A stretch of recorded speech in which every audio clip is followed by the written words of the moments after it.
Did the person die from one of these things? That's pretty embarrassing.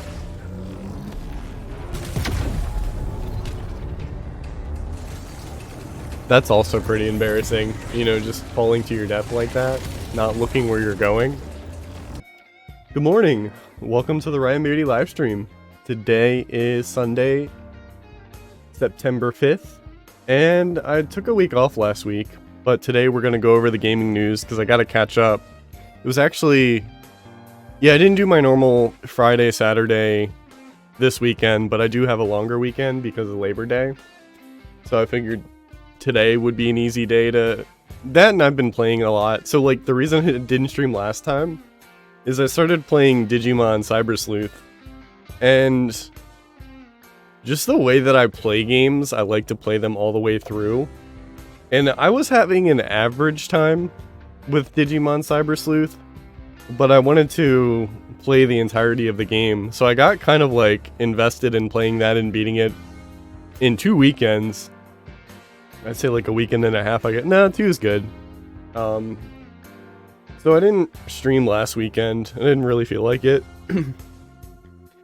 But that's what I've been doing off stream. I'm working on my next video, which is going to be on the very first Final Fantasy. And while the pixel remasters are recently out, what I did was I played the PSP version of Final Fantasy. So my video is going to mostly be based on that while like talking about the other versions. So I did the script and I did the voice recording. The next thing I got to do is actually start with the video editing side, which, you know, arguably is, I guess arguably is the longest part. I think the longest part might also be writing the script, because that takes me a long while to figure out. But yeah, today we'll be catching up on the gaming news, and we'll be going back to Returnal, because I want to do the true ending stuff. There's still some things I gotta do. I gotta go back to each area and collect a sun fragment, and they carry over between runs, so it doesn't seem like it's gonna be hard. I just have to figure out where they are, given that the maps are random every time. That's the plan for today. So how's it going? Good morning, Big B. Good morning, Rat Bones. Good morning, Chuck. To be fair though, the first couple chapters in Cyber Sleuth are a slog. Yeah, so I don't think I'm gonna do a review on the game, though I know what I would talk about.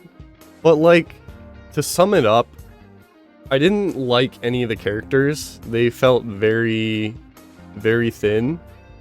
I felt like the stuff that they did was simply to like move the plot forward, not like things did connect, like character motivations did end up like showing through, but I don't think they were complicated in any way. Like they were really straightforward and simple.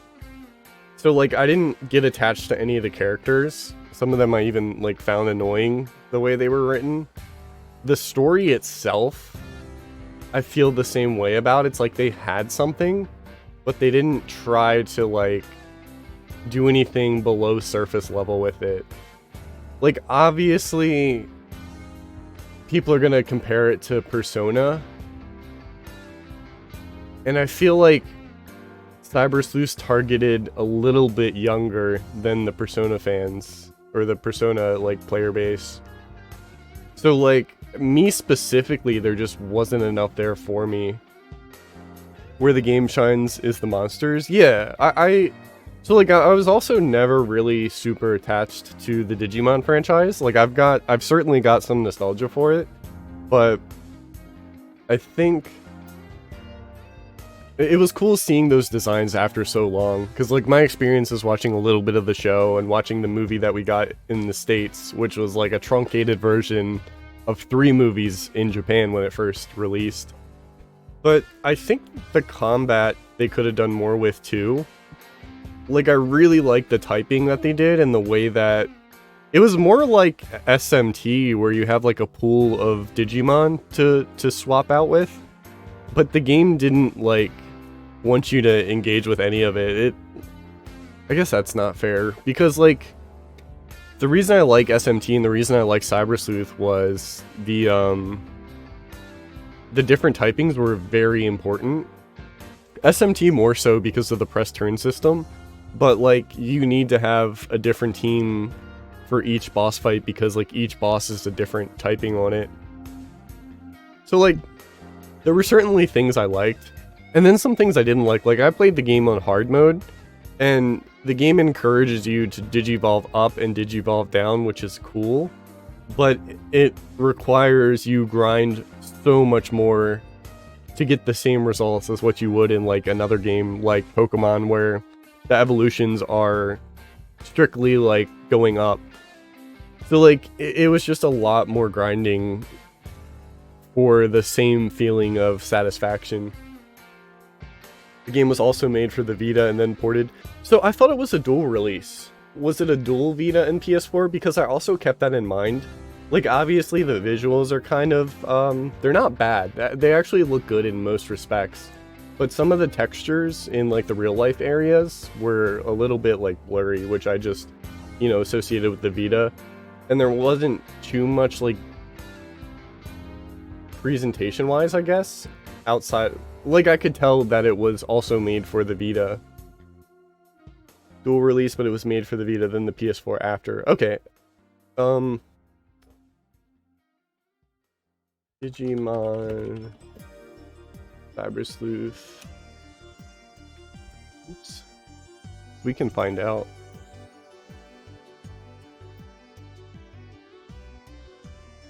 Let's swap over, because this will just bleed into the gaming news part that we'll do. The game would release in North America in 2016. That's not what I need. It was released in Japan on March 12th, 2015 for Vita and PS4. So it looks like it came out the same day.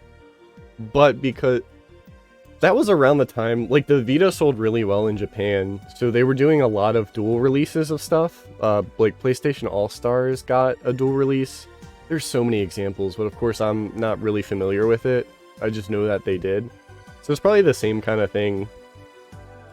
But it seemed to hurt it in the long run as far as like the presentation. But again, it does look nice, and the things that tipped me off that it was a Vita game was like they would show a cutscene, and that cutscene would freeze to be the background, and they would introduce like 3D models into the foreground to like conversate, and like that was one thing.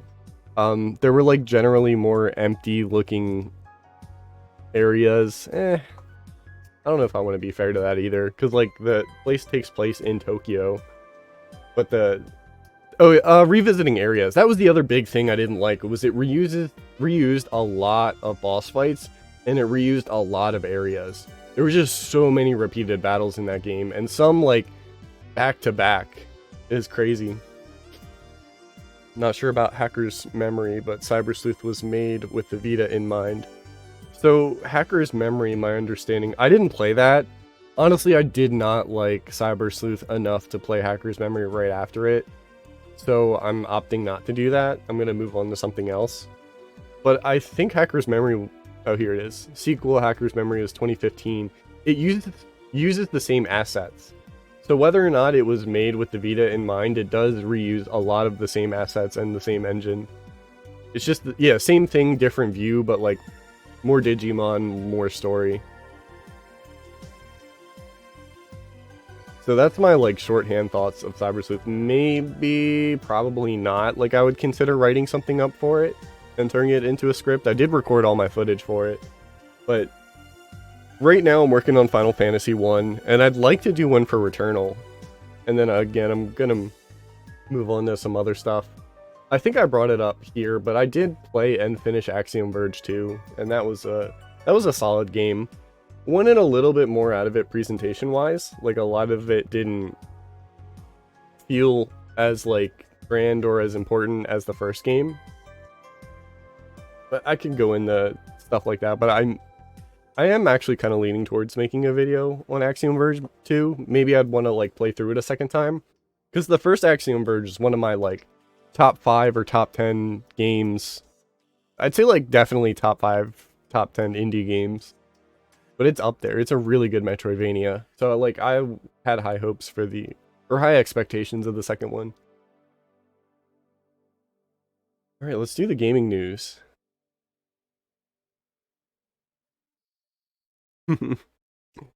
So, the remake of Super Monkey Ball is actually getting a lot of extra characters added to it. And one of them is Morgana from Persona 5. So up to this point, they've announced characters that have been... This is Sega, I believe. They've had, like, Sega first-party characters. Like, the first ones were Sonic and Tails. Then it was... I guess I can just, like, pull up a link that has all of the Super Monkey Ball characters. This is...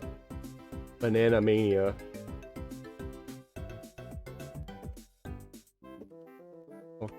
Crazy that I gotta look up a roster for Super Monkey Ball. This is like good marketing with all these crossovers. Let's see here. Added features. So this is a remake of the first 3 Monkey Ball games. I think the Switch version added everything Hacker's Memory had into Cyber Sleuth. I didn't know that. I played the Switch Complete Edition of Cyber Sleuth, so if I... maybe I'll look into that. So the first one was Sonic and Tails. That's a Sega first party. They were added. They're unlockable in the game. Beat from Jet Set Radio, playable character, unlockable. Kiryu from Yakuza, unlockable, playable. Legacy Sega consoles can now be playable characters. What does that even mean? You can play as... I never saw this. If there was a trailer that dropped for playing as consoles, I didn't see it. So then here comes like the more recent announcements, and the things that I think maybe is worth talking about is that all of the characters that aren't primarily Sega characters are DLC, and this is a remake of 3 older Monkey Ball games. So Morgana is paid DLC. Golden Eye, that'll be unlockable. Okay, Hello Kitty is a guest character through DLC. Suzo from Koei Tecmo's Monster Rancher is the last DLC that they announced. So, I don't know, like, it kind of sucks that if you're gonna re-release an old game, this is, like, common nowadays, especially with, like, Atlas and SMT3's remaster. So, like, it's things that are now to be expected, things I don't still necessarily like. And I think the other thing that makes it different is, like, there's some times where this is done really, like, really poorly. I know that one of the Gears of War games has had Terminator DLC, and you're basically paying money to wear an advertisement for the new at the time Terminator movie. And that feels really slimy, because again, you're like paying for an advertisement. And I think that's like one of the worst examples. I guess the only way to critique it is like intent, because you could easily say that Smash Brothers is the same way, especially with its DLC roster. But like the intent of Smash Bros is such a big like celebration of gaming as a whole that like I don't see it that way. And of course it's a fighting game too, so like that is the biggest incentive, is like adding playable characters. Super Monkey Ball, I don't know how differently the characters... Like, if I remember right, I've played Digimon for like a very... Not Digimon, I'm looking at the the song actually came on that I put in the playlist from this. But my limited time playing Super Monkey Ball, like I know that the characters have some different stats. I don't even know if that's true. But these are primarily like visual things for like how I see it. So like just the ball is the character. The thing that's inside the ball doesn't actually affect the gameplay that much.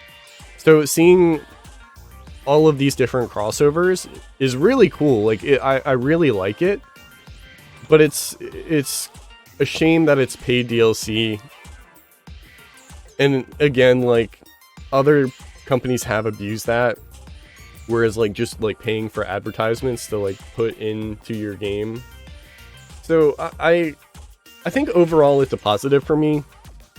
I think it's cool to see, like, for sure, like, the ones that are strictly, like, Sega IPs that are unlockable within the game. Like, really good idea. Like, I have no criticisms there. Even, like, playing as Genesis, Mega Drive, Game Gear, Sega Saturn, and Dreamcast is a cool idea. Because, like, you can do whatever you want. There's less restriction adding, like, something in a ball than there is, like, adding a new Smash character, for example. So you can get, like, crazy with it. That's about all I gotta say. I thought this was interesting. So, I know, Big B, I'm assuming you're still playing through Monster Hunter, like, you never put it down. But what I thought was cool about this is they're putting Akuma from Street Fighter in Monster Hunter. The cool thing is that it's not just a costume. So I've played a little bit of Monster Hunter 4 on the 3DS, and I own Monster Hunter World on PC. And there are a lot of different weapons in the Monster Hunter series, and I think with every game they try to add new weapons, and it must be hard to do to think of something new every time. So to supplement that, what they do is they add, like, different styles and different equipment. Like, this game has that, like, pulling thing. It has the dogs. It has... I know some Monster Hunter games have had different styles, where even if you have the same weapon, the other style that you equip, like, adds different movesets or different movement things to it. So, like, there's only so much you can do with adding weapons, and there's only so much you can do adding, like, abilities. But this is, like, taking it a step further, whereas they're adding a brand new character with, like, a brand new moveset. So it's not like you have a weapon equipped, it's like you have a character equipped. So I think that's, like, it's cool to see the crossover, but it's even cooler that you're finding a way to add new weapons into the game and, like, remix it even further by just having it be, like, a character. So, like, the only thing I know about this specifically is what's shown in the trailer. But it's a really cool idea. Stopped a while ago, ran out of stuff to do. Man, you already completed Monster Hunter Rise? This is just the skin. So what's up with the moveset, though? It looks like he's punching, doing his Hado, doing the Hadoken. Can you... Is it not like a weapon style? Because I've never seen, like, Street Fighter moves in Monster Hunter before. Oh, I do see that now. So I see that he's wielding weapons now. Looks like dual blades. Okay, so maybe I'm wrong. Maybe they just do like, visual skins over an existing weapon. That makes more sense then. I thought they were, like, building a moveset from the ground up. Well, then I just gave them an idea if they want to do that in the future. See, it says layered armor. Let's see. So Monster Hunter Roadmap, August 26th, downloadable content. What was any of this? I guess August 27th, so this is out already. Event quest reward, Akuma Hunter layered armor. Okay. Literally just stickers. Jeez. A fall collab force. It looks like it's going to get even more crossover stuff, which is nothing new for Monster Hunter. So do you have any idea, like, what these moves are?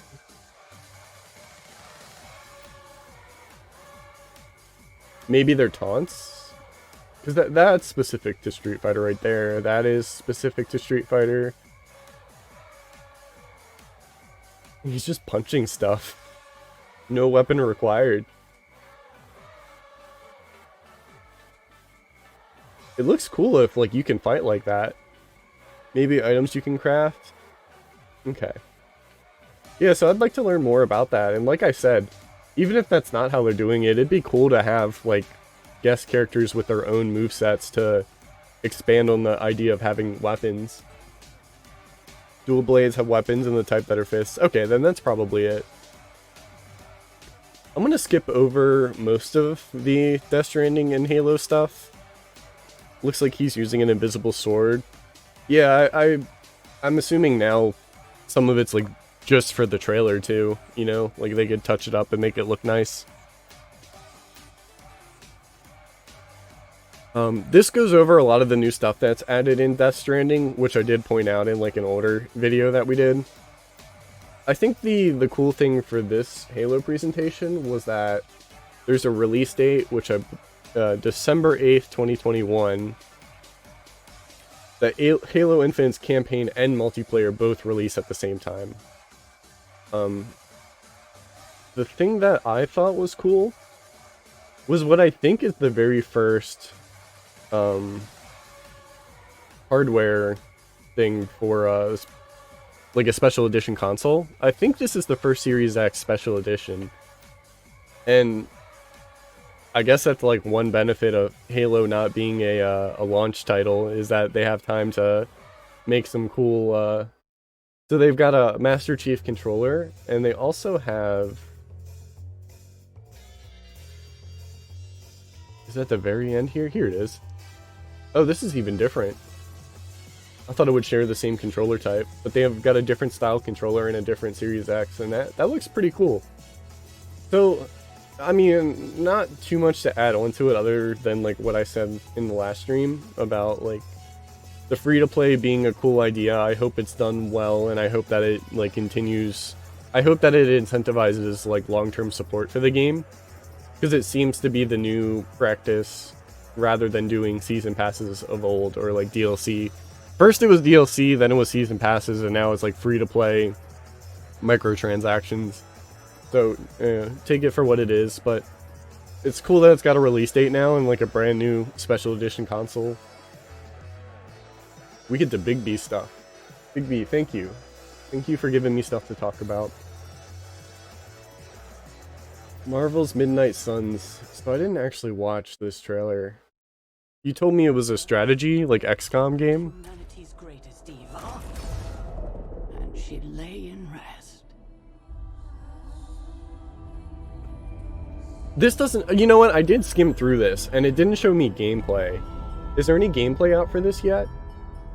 Because I'm not really too into Marvel stuff.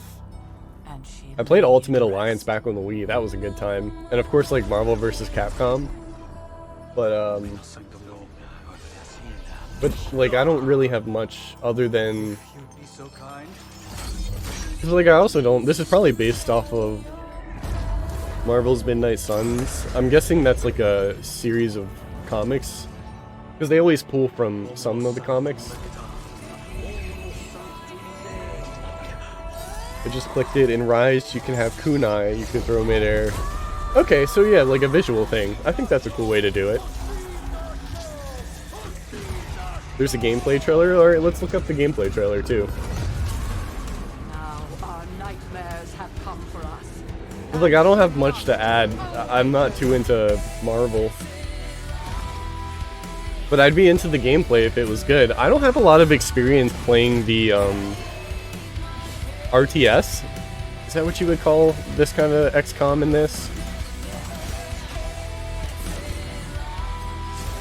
But I'd like, maybe one day I will play, like, I think XCOM 2 is the popular one. I don't know if XCOM 1 is as celebrated as 2, if I remember right. Probably copyright. I didn't realize it was a cover. I don't know if that counts. I got copyrighted in the, I think it was my last video because they played, a copyrighted song in Returnal, but it's not a huge deal right now. Kinda like Mario Rabbids mixed with Slay the Spire. Ooh. And it's 2K. What has 2K put out recently? List of 2K games. They have put out... That's a long list. Let me get to the bottom.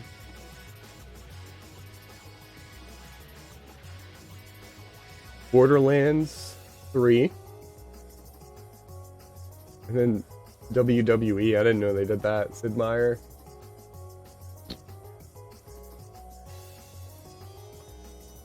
Alright, let's see. Did you link a gameplay trailer? Okay, sweet. Even better. You're on the ball.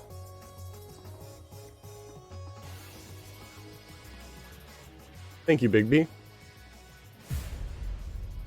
How long was I in that crypt?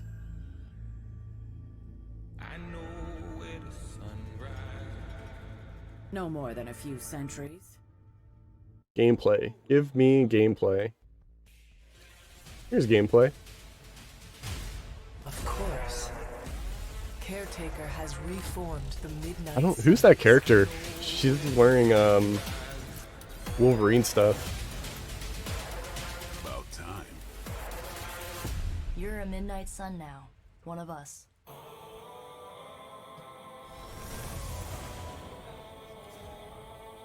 Oh, there's the cards.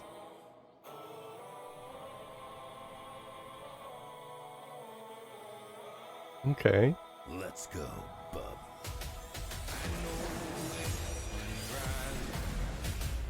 Are these RTSs or are these like tactics? I don't know what you call this genre.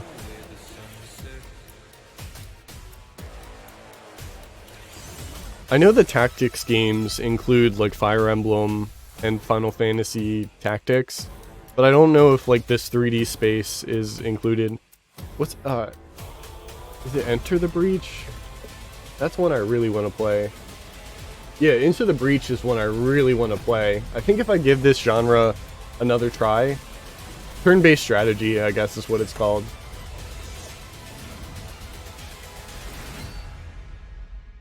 I wonder if there's physical copies of Into the Breach.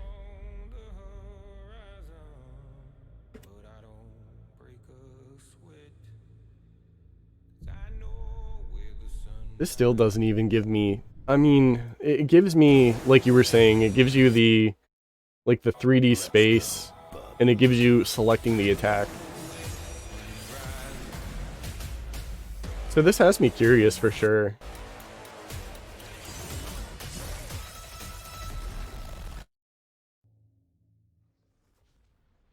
I know the Switch has physical copies. Ooh, they're probably really expensive now. I'm a vampire, remember? We invented stealth. Nice.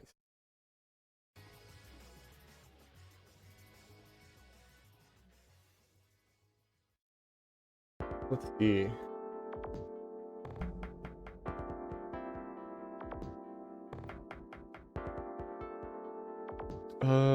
Into the Breach Switch. $100 at least. Oh no, I don't see one. Into the Breach. Game? Game. I don't see any physical copies of it. Maybe it never got a print. I see Steam keys. Oh man. Keep your eyes open at GameStop. I've seen it here. I wonder if... Let's do our research.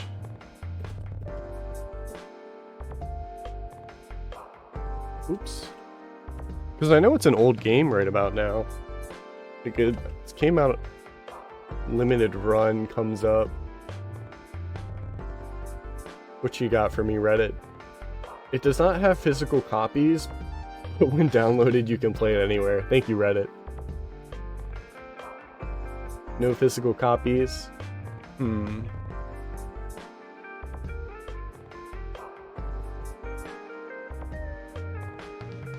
When did it come out? I thought it was older than that. 2018? I mean, time is passing me by. I think I'll try this game soon. Because I've been saying that for a while. I hear it's really well made with like such a small grid and like a lot of your abilities being tied to like movement or moving the enemy. It just seems really well designed the way that I had it explained to me in like YouTube videos. I'm interested in this. I'm glad you linked this to me. Monster Rancher 1 and 2 DX is coming December 9th, 2021. Watch the special video announcement from Fujita-san, executive producer of the Monster Rancher series. So this is a port, like not an enhanced visual, but I guess the DX means that they cleaned up some mechanics. Because I've seen these games before, and I'm not really like, maybe I've watched Monster Rancher before because it was a show. Monster Rancher. I feel like it's something that was on Toonami. What did it start as? Did it start as a game and become a show? Monster Farm is a Japanese media franchise and series of life simulation role-playing video games. So maybe this came first. That's cool, because I don't think they've done anything with it for such a long time. So in the original games, you pop in music CDs into your PS1 to get monsters? They added a whole database now so you can pick random songs. Huh.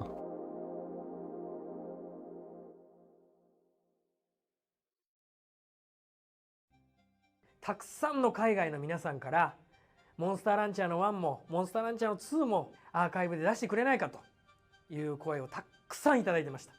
もちろん私自身が実際当時アメリカに渡って一生懸命プロモーションしてアニメを一緒に作って広げていったっていう思い入れがあって、 What year did the original? Oh, he said 20th? 皆さんのね、その熱いメッセージを見てすぐに出したかったんですけど、 Debut なかなか準備に時間が 1997? かかっていた。でもちゃんと読んでましたよ。一回一回返事をしたかった。本当は皆さんに作ってるよ、マスターランチャー 1&2 をしたいと思してもらって、日本のみんなともね、いろいろとやり取りできる機能も備えてます。 We're prepping a feature, so it has や online? り取りできる機能も備えてます。モンスターランチャー1、モンスターランチャー2がこれで皆さん。 So like, I don't know anything about these games, but I've always wanted to try it. So I am absolutely down. Mobile, yeah, Switch, and Steam. Not the best selection.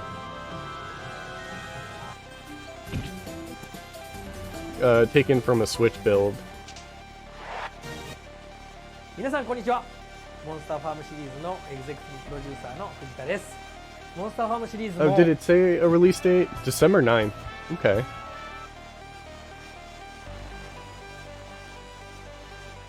Yeah, that's cool. I'm looking forward to that then, because I've never played the series. Dying Light Platinum Edition coming to Switch. I always get Dying Light and what's the Resident Evil spiritual successor? If you want to dabble in it, the GBA has 2 Monster Rancher games. I'm sure I could I don't want to be in eBay signed in because I still don't know if Monster Rancher. Here's a Game Boy Advance one, $50, complete. I'm assuming the value may drop on these too if it's easier to... Here's $80. I mean, it's all solid stuff. Looks like it's gonna be $80. I don't even see one for Monster Rancher 2. Here it is. 150, but that's complete tested. Half and half about Dying Light on Switch. Happy more people are going to be able to play it because it's a fun zombie game. But at the same time, the base PS4 and Xbox One struggled hard with it. Like performance-wise. So the Switch isn't much more stronger than the PS4 and Xbox One. Or sorry, 360. The Switch is a little bit better than the 360 and the PS3 if I remember the specs right. God. So it might not run well. Techland will release Dying Light Platinum Edition for Switch. Dying Light first launched on PS4, Xbox One, and PC in 2015. First-person action survival game about Dying Light. A single playthrough of Dying Light Platinum Edition will provide fans with over 100 hours of single-player gameplay, countless additional adventures while playing with friends, and exploring the world in co-op mode. Physical release of the Platinum will contain... Let's look up... Is there like a trailer for this too?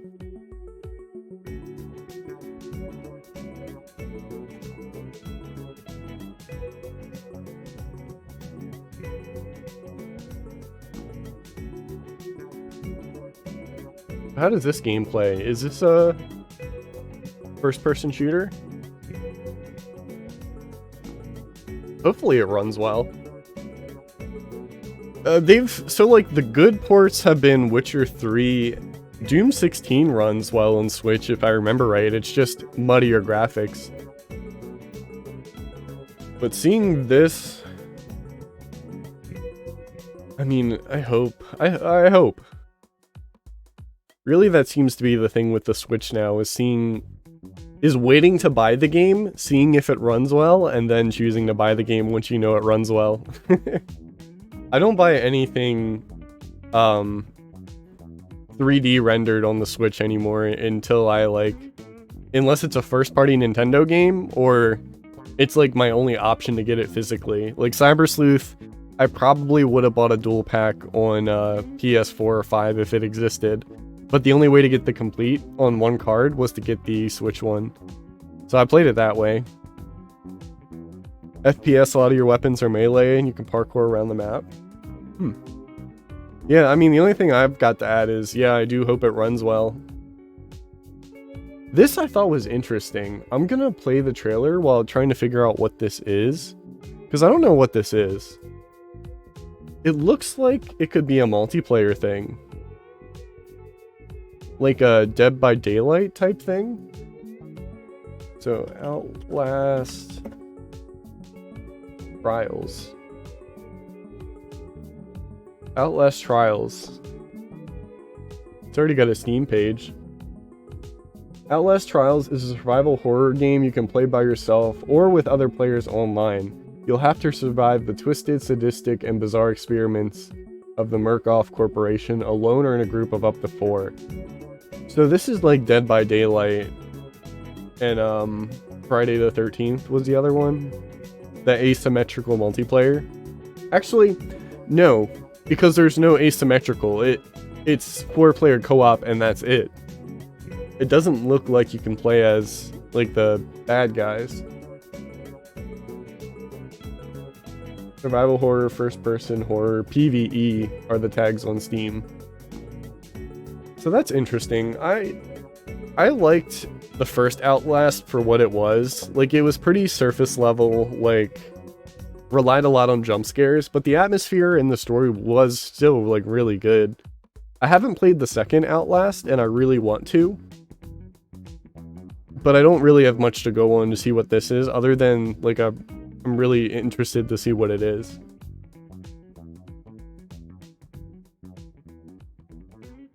Ooh. And briefly, there's a new trailer for Metroid Dread. And man, is it cool. I think they're doubling down on this, like, making Samus feel really weak thing.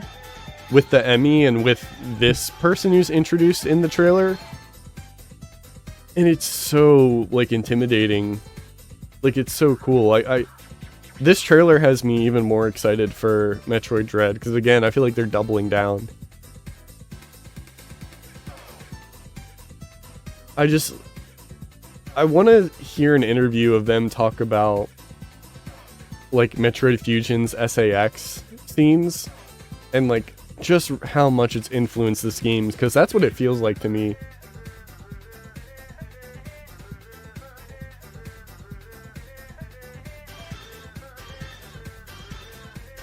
I just really like how they're portraying,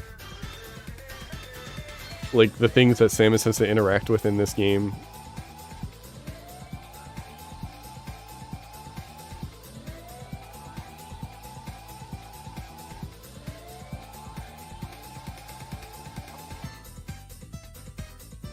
That's about it. New trailer comes out in like a month now. Is there... We're not going to show the release date? I gotta look in October 8th. Yeah, it's coming up. it'll be here before you know it. Alright, so that's the gaming news for the week. As always, if you have something you want to add, the Discord actually just got posted with the bot here. And when this gets to YouTube, it'll be put in the description. So if you have anything you want me to look at, typically on Saturdays I will start the stream with the gaming news. So I enjoyed Returnal so much that even though I've beaten the final boss, there's still a true ending to get to. And while I wish I did more research beforehand, I do have a site here that just shows me I need to go to each of the 6 areas and find a Sunface fragment. And then once I have all of the Sunface fragments, I go to the house, and then I beat the game one more time and get the true ending. So I was having so much fun, I wanted to do that. And I do hopefully want to make a video on this game. So playing it for longer, getting a better idea of like what I want to talk about is also a good thing. So if I go back into the ship, there's supposed to be a way for me to revisit the first area. Because right now it's starting me on the 4th.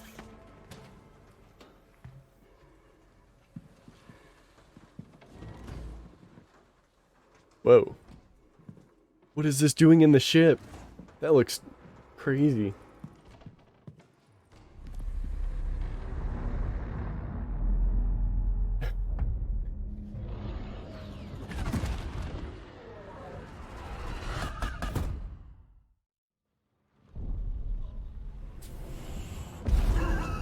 Okay, alright, we're back.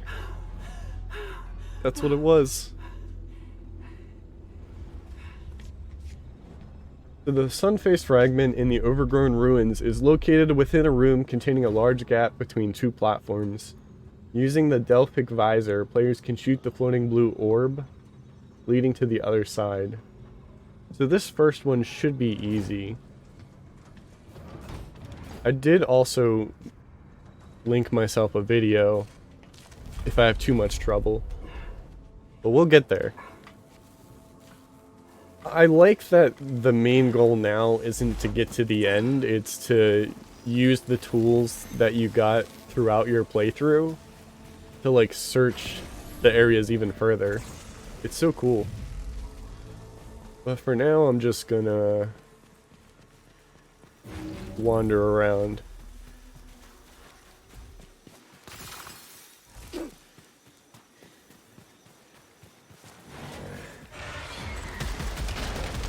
Oh jeez, he's even closer. What is this? Oh, that's really good.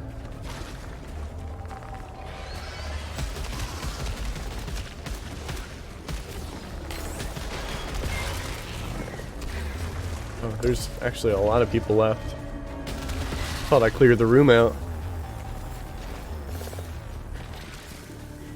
I'm not planning on picking it up, but it is slowly inching me towards playing one of the older games in the series. I think if I play a Tales game, it's going to be an older one first, rather than like the newest one. I do want you to tell me how you like it, because if it does... Like, even Dragon Quest XI was the first Dragon Quest game I played, and I thought that was a really good first introduction. So, like, I'm not opposed to doing that either. So, I want you to let me know how it is, so I can decide.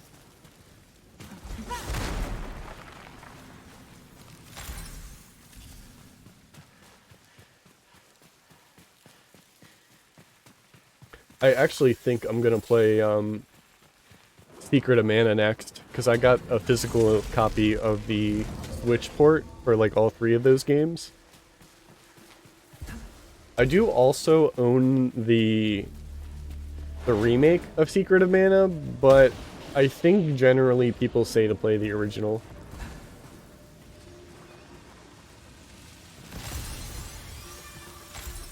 And then I'm thinking about doing Chrono Trigger after that, but I'm gonna have to figure out which version to play and which version I want to actually own. Because I can buy the DS one or I could buy the Super Nintendo one, but they're both... One's Super Nintendo is pricier than the DS, but they're both kind of pricey.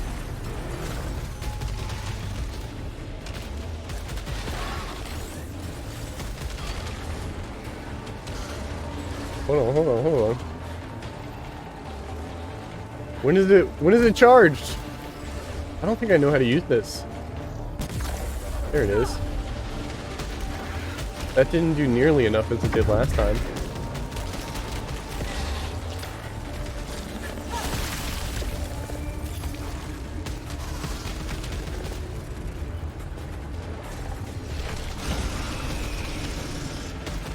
I also should stream something for Spooky Month.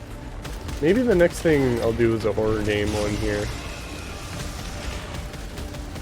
Because of the new schedule, I'm usually streaming Friday and Saturday mornings. And the Friday ones I get to stream for a long time. So I could... The thing is, like, I'm not too consistent, but that part doesn't matter either. As long as I'm doing something spooky.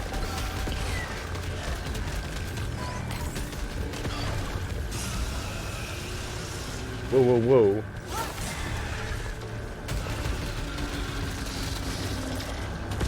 Alright, let's try this out again. When is it fully charged? Okay, so I have to hold down the trigger, that's what it was. I gotta hold down both triggers.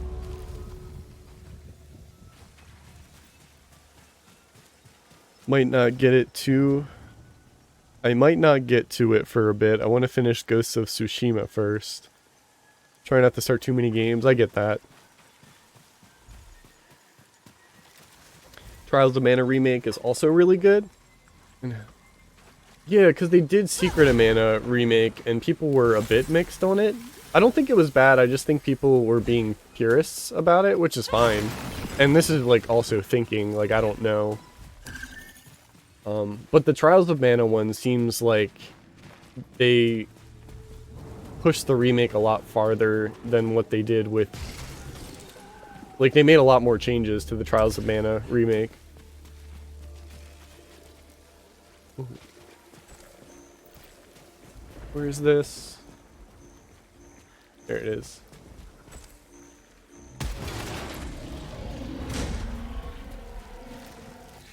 Greatly increases max integrity.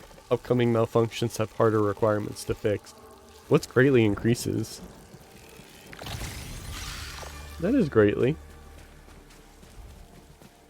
Secret of Mana Remake, they messed up a lot of the controls to make it more tedious in the original. Yeah. Yeesh. It's a shame that they... I don't know.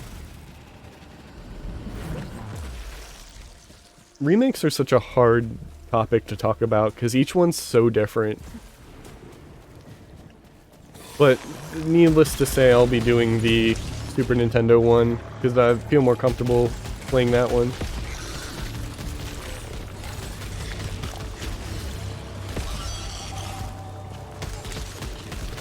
Also, Psychonauts 2 came out and a buddy of mine has been playing it. He said non-stop.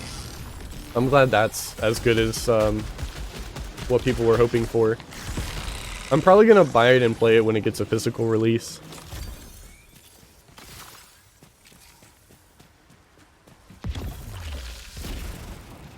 Because I did the first Psychonauts game for the first time last year. I streamed through that.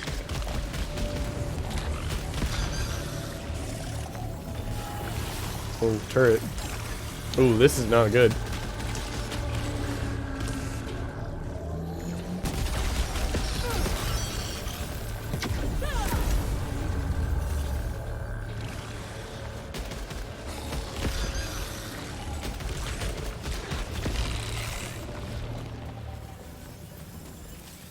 But I made it a personal goal for this year to play more of the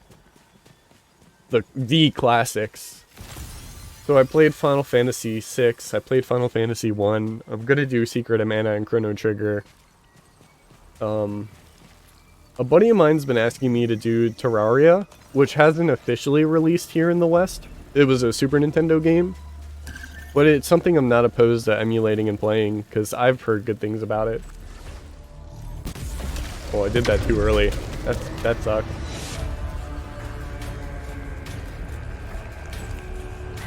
It's actually really inconvenient.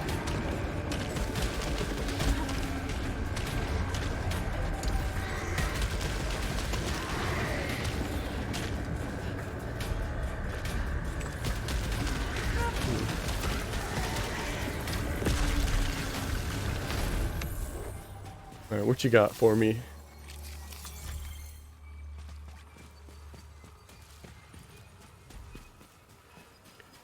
Oh. Thank you for correcting me. Yeah, Terranigma. Close enough. See, that's why I need to play those games, so I can actually call them by the right name. What's up, Mr. Gunny? Yeah, when I think of Terranigma, I think about the Mode 7 overworld that they have you traverse. It looks really cool for the Super Nintendo. Like, they did a really good job. Ow.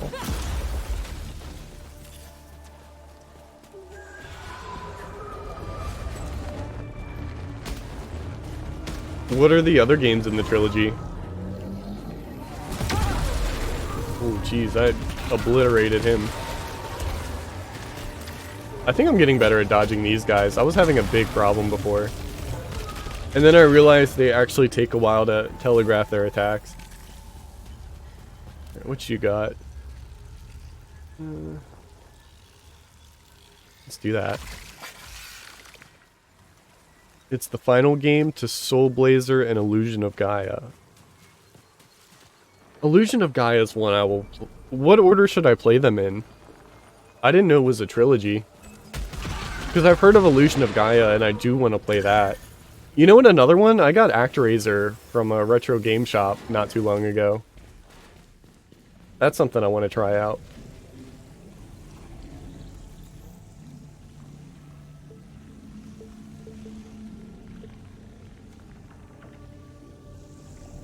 I don't have enough for the astronaut.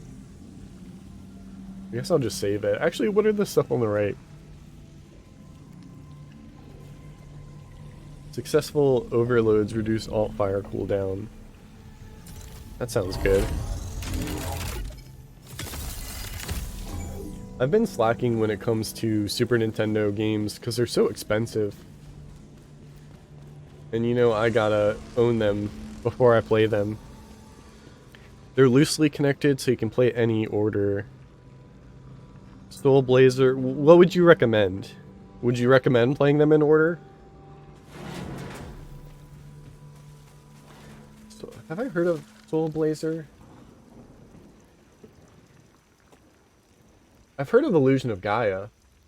But no, looking at the pictures now, I haven't heard of Soul Blazer before.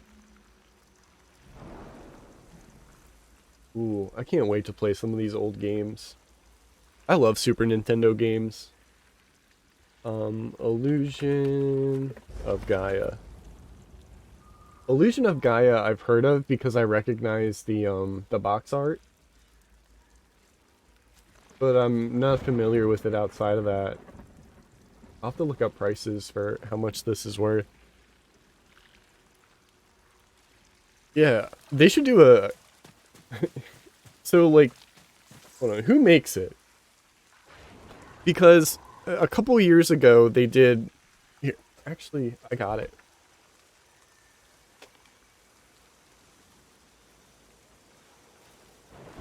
What I'm about to say is, like, why didn't they do a collection... I've got this. The collection of mana.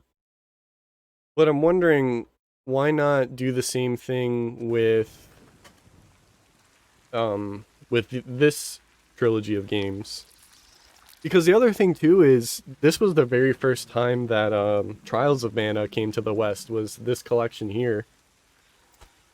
That was one of the main reasons I got the collection of Mana physical, so I had like a an official way to own Trials of Mana. But they should do the same thing with that series. That way that the West can get a copy of Terranigma. I'm assuming it's Square, because Square did a lot of games around that time. Gaia. Illusion of Gaia was developed by Quintet. Soul Blazer was publisher Enix, developer Quintet.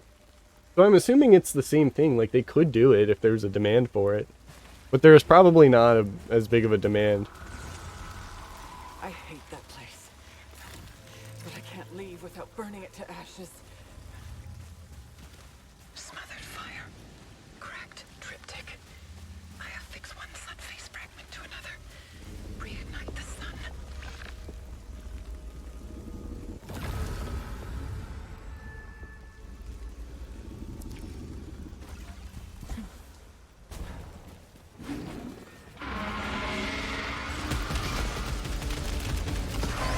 Ooh. Ooh. Oh, that was a little baby one. Alright, let me get out of here.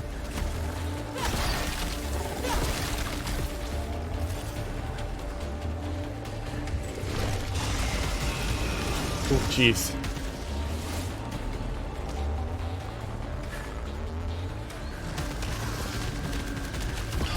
Ah, man. I'm trying to make the most of the overdrive recharge. Oh no! I panicked.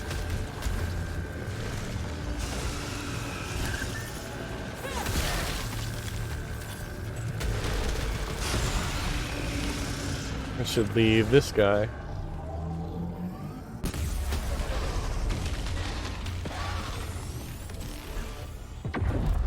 Do you want physical SNES games on Etsy? Yeah.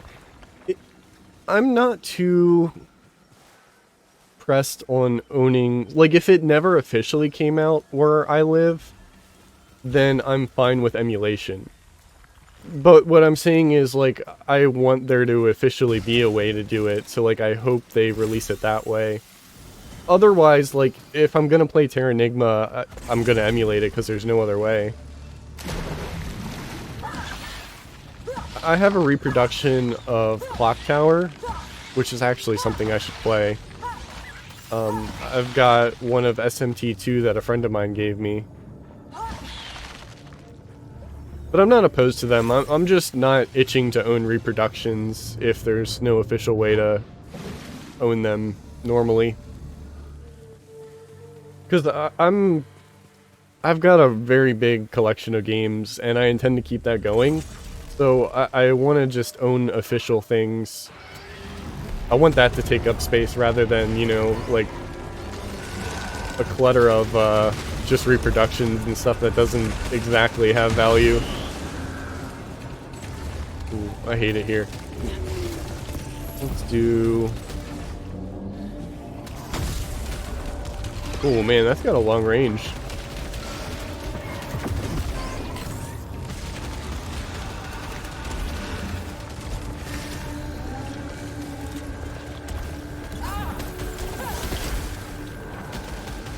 I need to get out of there.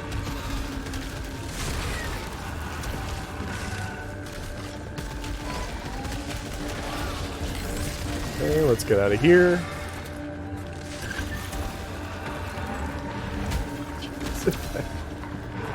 These green guys hit hard. Ooh, the other one spawned right there. But they have a lot more health. Dude, the sound design is so important in this game. Like, I listened for that guy that teleported behind me. The controller vibrates too. Like, they really try to give you a lot of information with, like, audio, visual, and haptic.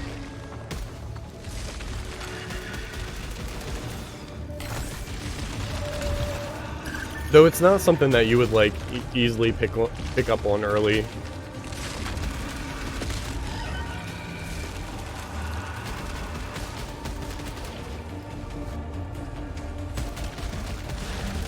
Which this is also going to be a research stream. So I'm gonna write that down.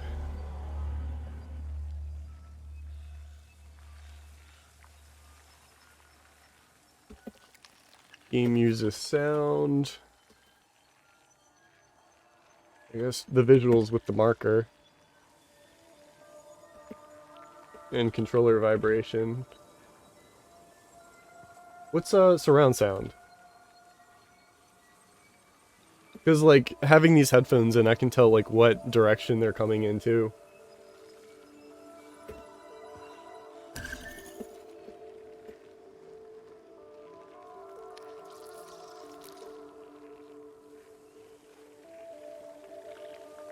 Yeah, the only official of Terranigma is PAL. Yeah, because I looked into it in the past, but I never got around to playing it.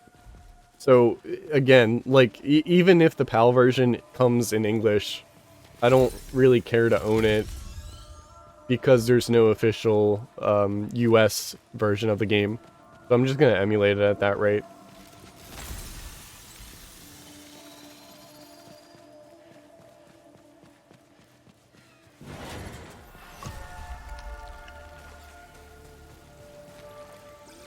What's up, gamer gal?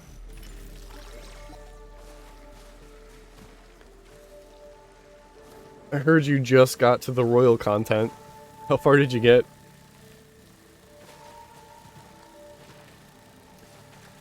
Did the person die from one of these things?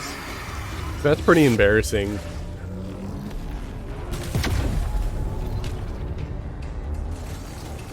That's also pretty embarrassing. You know, just falling to your death like that, not looking where you're going.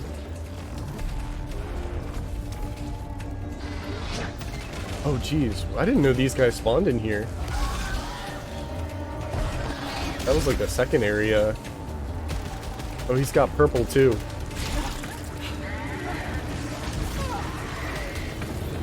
I didn't realize how much danger I was in. Ooh.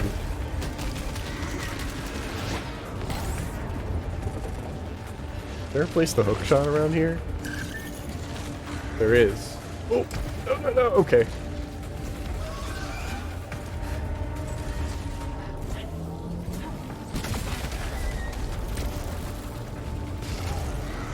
There's no good space to stand in here.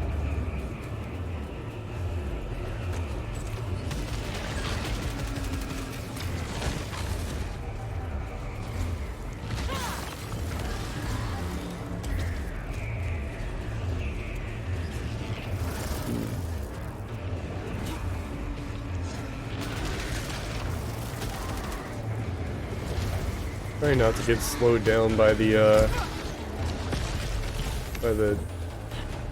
I don't know what you call it, the other me.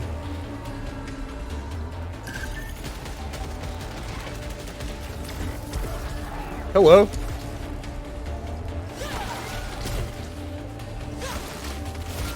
Whoa, I didn't know he could grab me.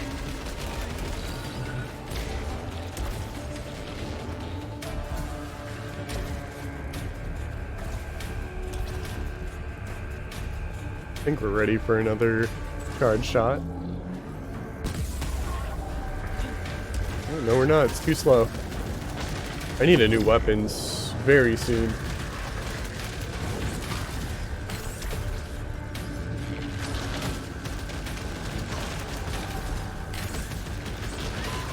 This is not cutting it.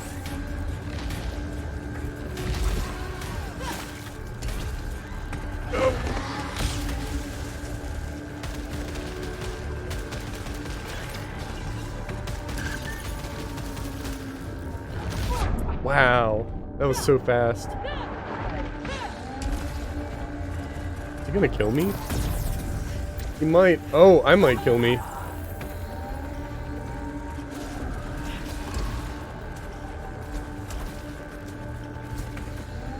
I don't know what this guy's doing in the first area.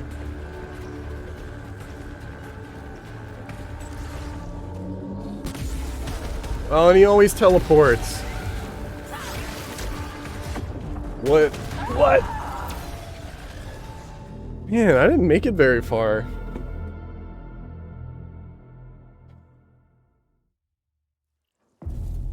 Maybe I should have gone for the carbine.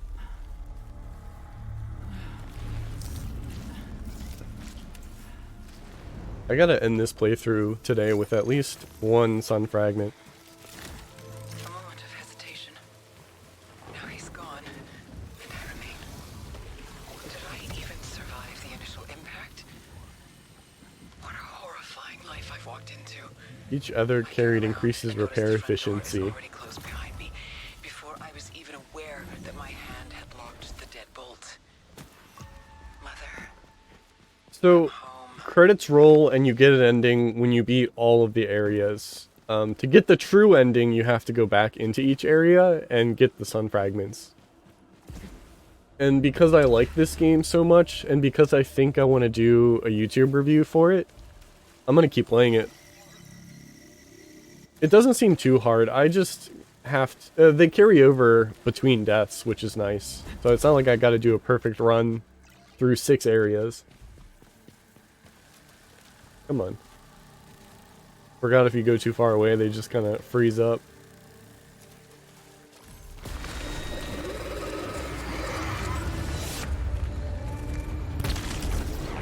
Oh, it's the laser.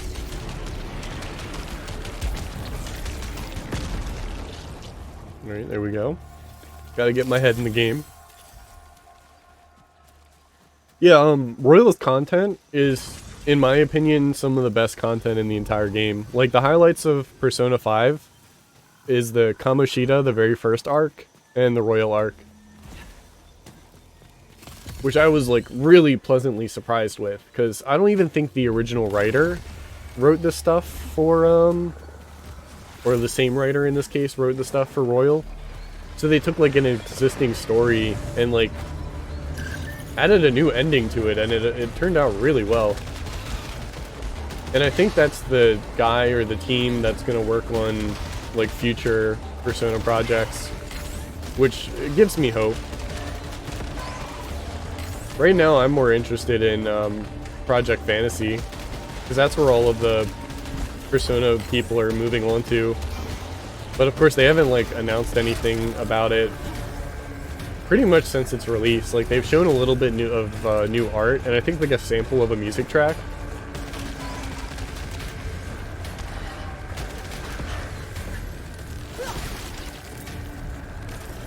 But my interest goes with the developers that have made the previous games. Even there's this new game called Monarch that's coming out sometime next year, and that has a composer from the older SMT games, and it has a writer from SMT If and Soul Hackers, I think. So I'm really interested to play through Monarch.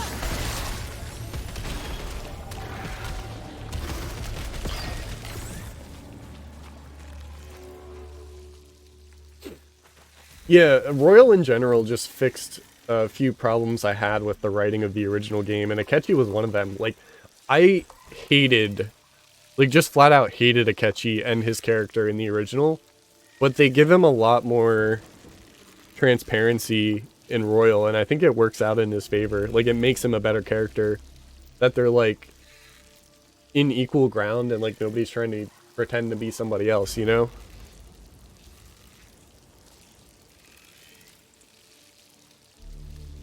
They even do that throughout the main game, because you have to interact with Akechi's social link, which is new to Royal. So I think that really made the game better in that respect. Probably wait until SMT5's out first. Yeah, I don't know. So SMT5 is still Atlas, but the people who are doing Monarch, I think it's being published by a different name. Was it NIS something? See.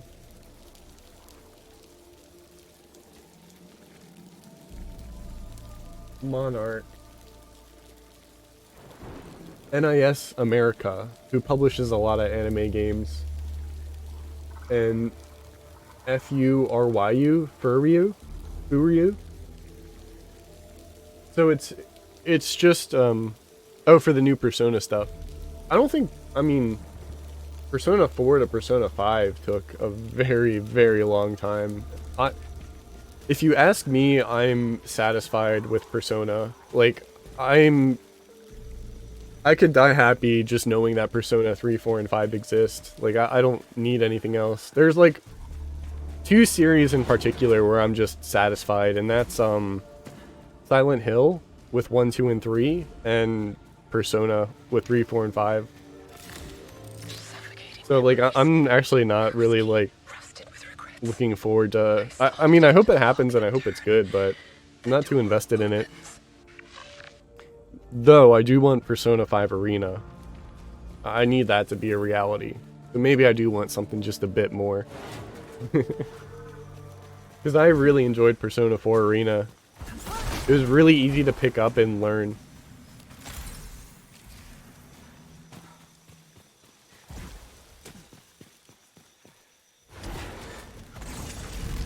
Wait, can I just find the room with the sun fragment? I know, like, relatively where it is. Oh, this is the one shot.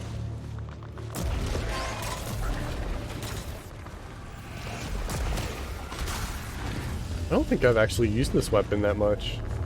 'Cause this isn't the slime one. This is like a harpoon.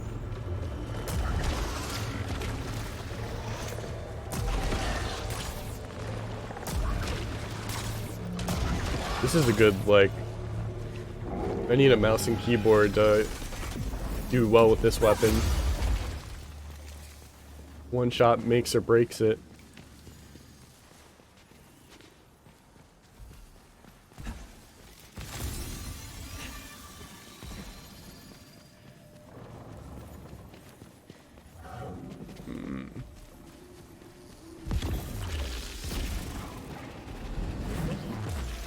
And I think making one of your antagonists go from, like, very, very unlikable to...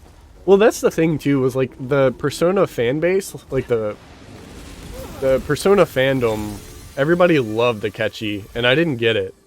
But for me, personally, like, if you can make Akechi go from an unlikable character to a likable one, then that's gonna, like, bump up the score, because he's, like, one of the villains, so... I think it's a very important thing to get right. Apparently, there's been leaks for a Persona 3 remake. Don't tease me, Big B. You know that's my favorite game of all time, or at least I hope you do.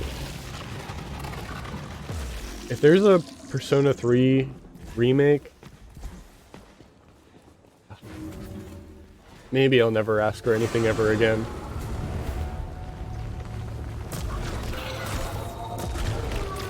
Ooh. I hope they do a remake for 3. Because that's my favorite game ever made, but there's no definitive way to play it. Like, every version has like positives and negatives. I'm gonna stick with this. Kind of like the other weapon better, but I'm gonna mess around with this.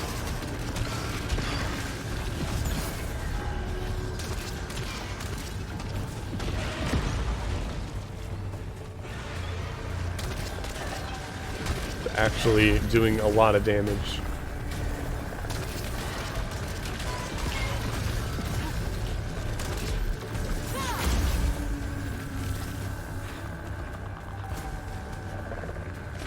The other thing too is Atlas does their yearly survey about, like, what do you want us to do, and every year that survey has, like, everything from, like, Persona 1 and 2 remakes to, like, I don't know, it just has remakes of all of their old games on it. And I know sometimes people say, like, oh, are they possibly doing a remake?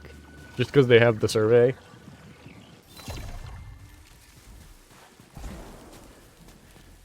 But let's see, 2 slots. 2 slots this time.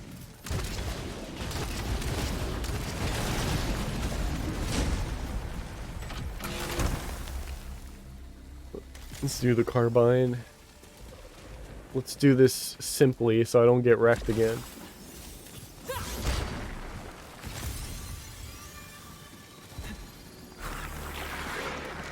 No secrets here.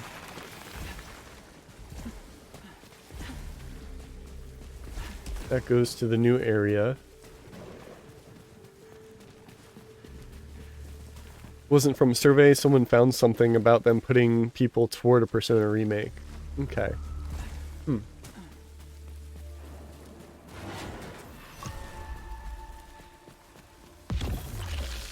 I mean, I'm sure they realize now, after putting Persona 4 Gold in on PC, that the demand for Persona is still really strong.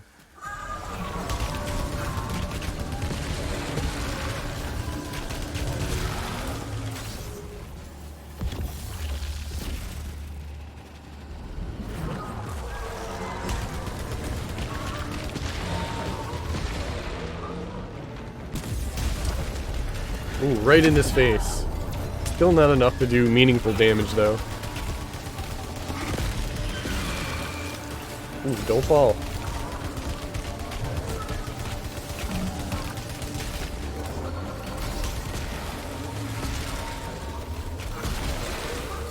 Ooh. Yeah, just in the past they have been surveys, so that's where my mind goes to when people talk about, like, anything Persona leaks. I think, like, soon after Persona 5's release, they said that they wanted to do a Persona 5 arena.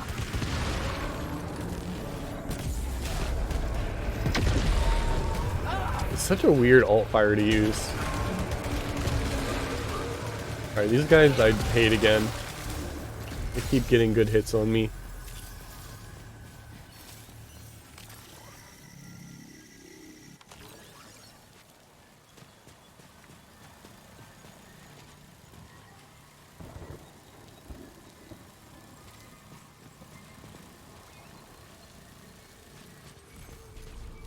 Wow, didn't get up.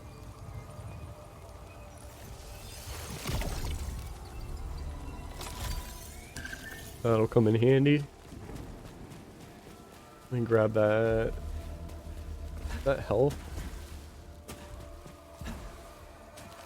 Whoa! Okay. Whew.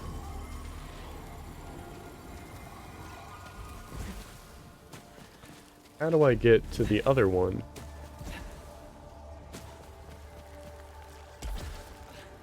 Please. Okay. I'm just not even looking where I'm going. Jeez.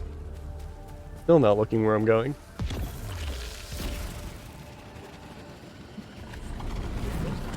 There we go. I'll take that.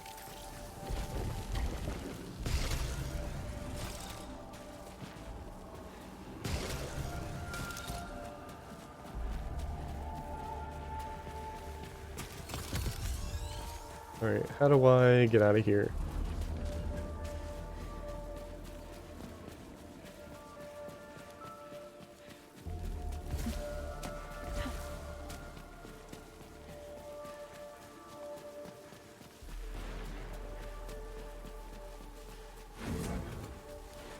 Back to the house. Please let me find a sun fragment. I beg of you.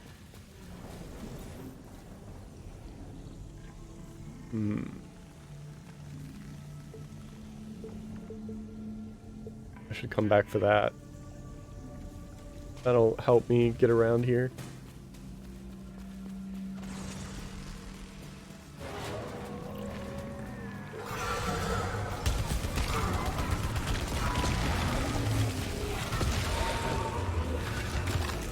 I thought I heard something behind me.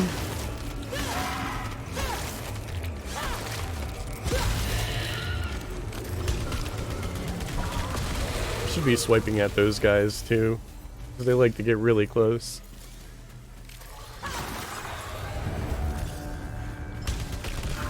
King of Fighters, February. Not too far away either. I don't think that's something that, I don't know. Maybe I'd like to try it. I've never played a King of Fighters game. I know that the older games like to go on sale on Steam for really cheap. So maybe around that time I'll just try out one of the older games.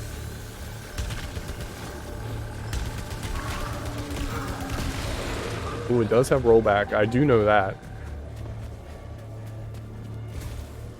Good for them. I hope that becomes the standard. That'll sell copies of your game just because it has rollback.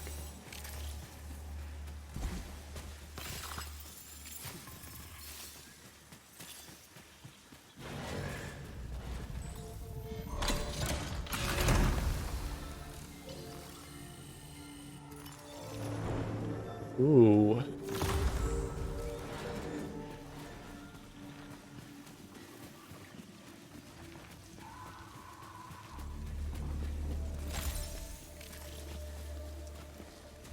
Below me.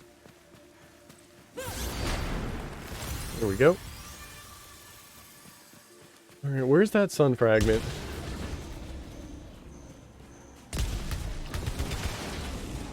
Oh, I was gonna say there's stuff over there.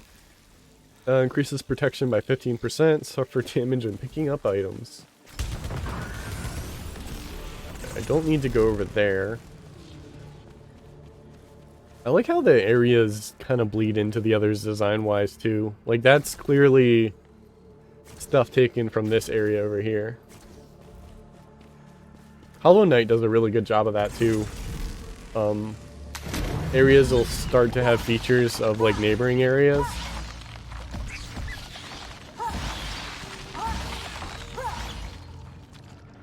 Anything? Nothing. Alright, that's dead end. There's another green door in the last room. I think it's one of these open circular rooms that just has, because I know what I'm looking for is the very last upgrade I got was one that lets me shoot orbs to make platforms. And I need to use that in order to reach... What the... I could have gotten an item. Oh well. Is there anything in here? Just a bottomless pit.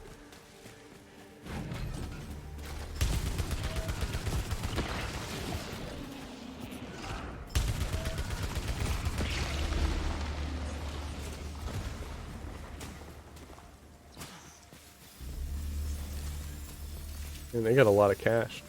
That was everyone.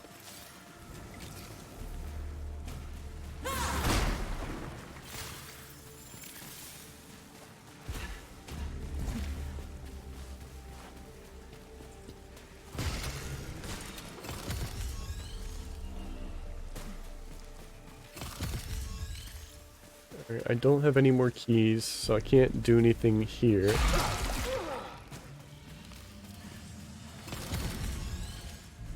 Let's check this out.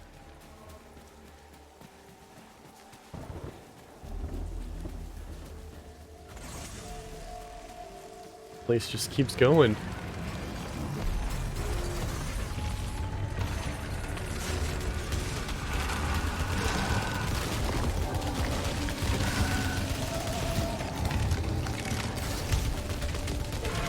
I wanted to charge up. Oh no! Let me out! I wanted to charge up my other alt fire, but I didn't have enough time. Oh, hi. Let's go.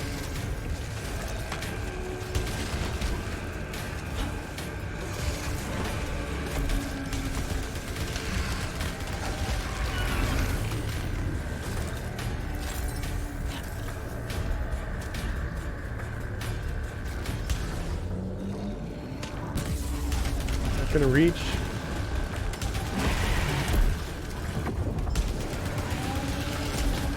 Oh, I knocked him down. That was almost too late.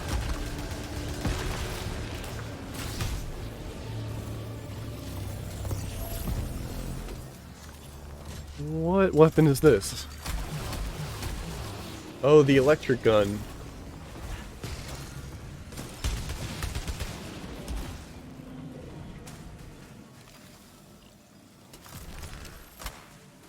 No, I guess it's because I'm back to level 1 proficiency. I'm not finding some great stuff.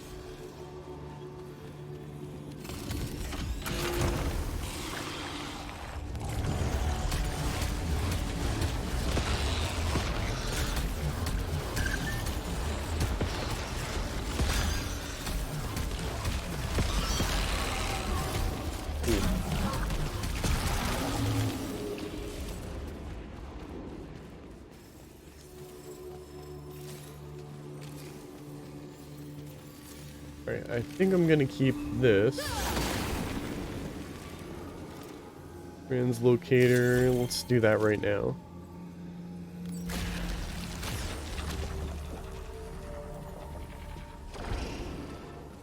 Ooh, I will take that. I will take that. And then we'll fix it. We've got so much cash money.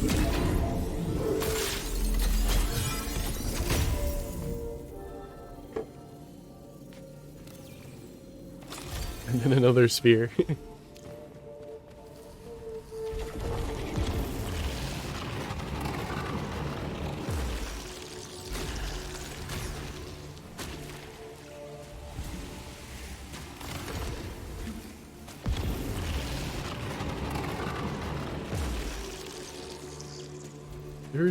These areas are so big.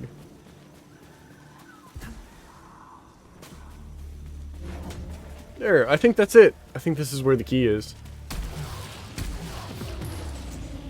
Or the sun fragment.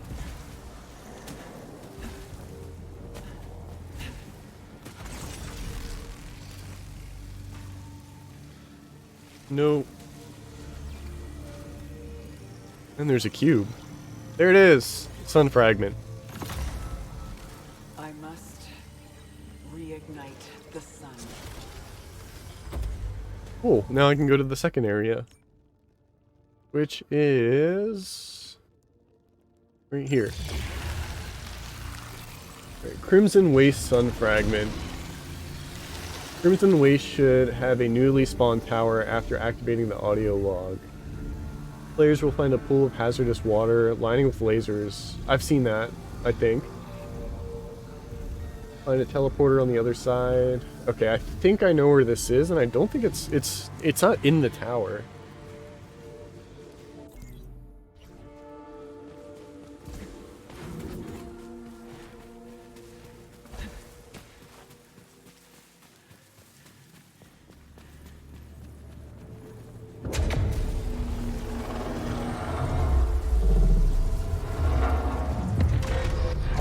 Solid state drive. Activate.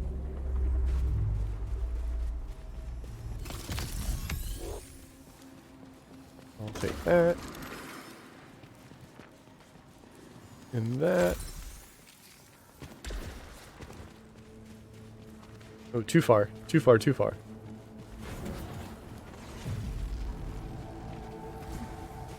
I think it's like one of these.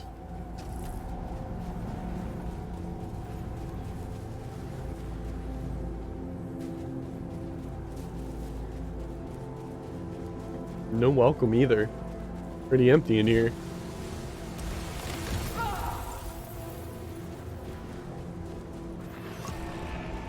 There we go.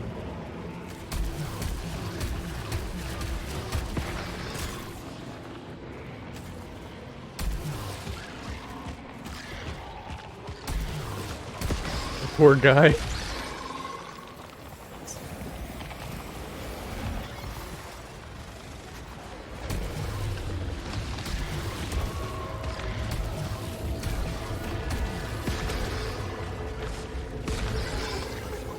Explode in the pinatas of cash.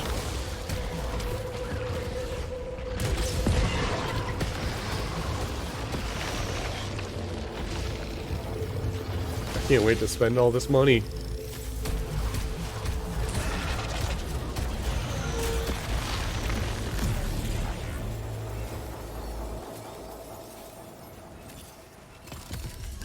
Oh, we're not done.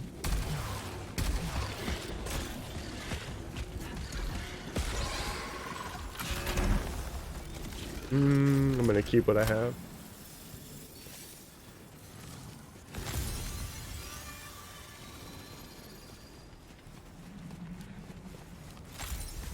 I think this is it. Crimson Waste should have a newly spawned tower after activating the audio log. Players will find a pool of hazardous water with lasers lining the rest of the room. That looks right. Followed by a teleporter. Oh wow, look, record time.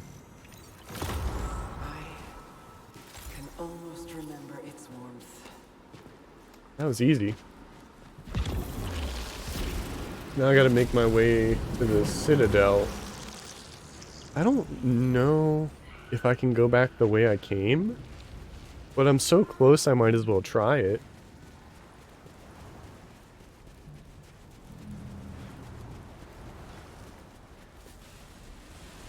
So I know exactly where the entrance to the Citadel is, and I've got fast travel to get there.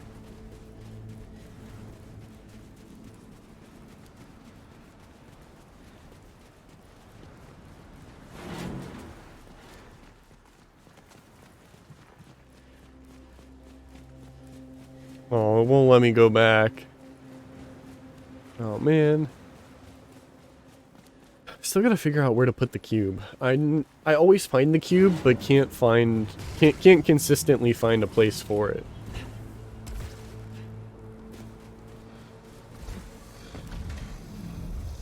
Oh, there's no more? Okay. Thought I would try that too.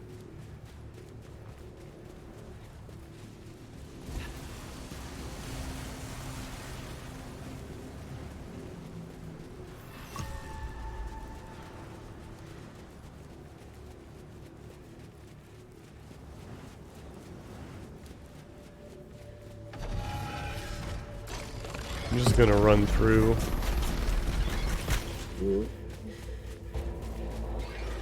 That's where I gotta go, and I think once I get in there, there's a way I can just, like, fast travel up to the top. I don't know if speedrunning is a good idea. It didn't really work out for me in the final area, but we can try.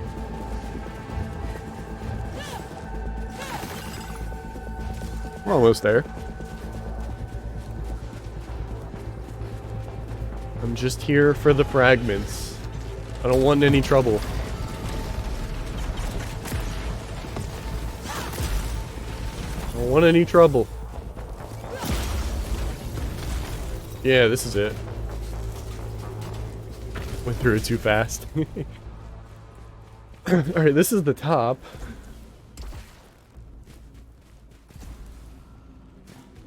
Which means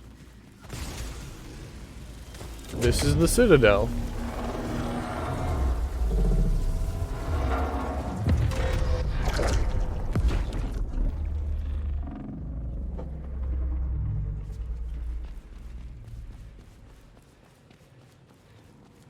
Oh, I gotta read where it actually is. The derelict Citadel has a room containing a long bridge that players previously activated in the first playthrough. Cross this bridge and jump into the water using the Edobalis. Okay, so the big bridge is very identifiable. I don't think I can miss that. I hope I can't.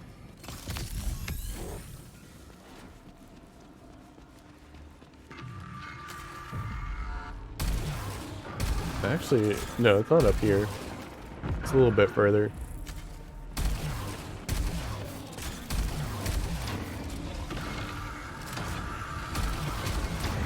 You know what? I gotta take my my shortcut. Oh, jeez.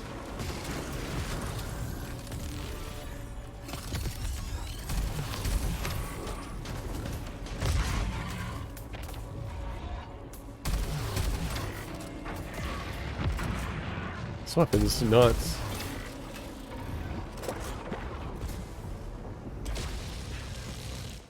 Oh, you got a shield. That's why you're still alive.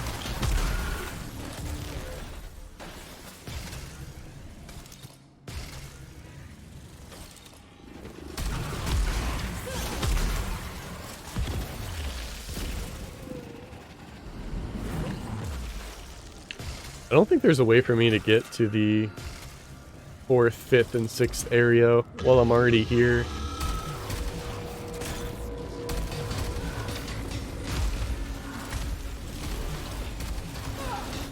Ugh, I didn't miss these guys.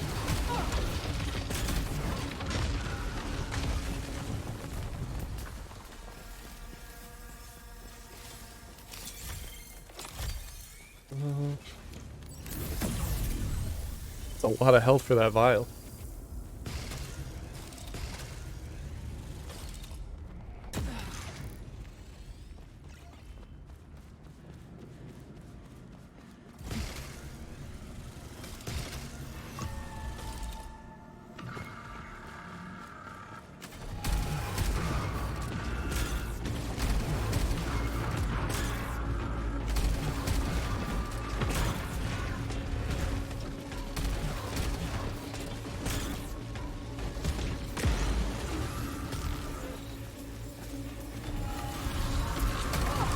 I need a better weapon for this.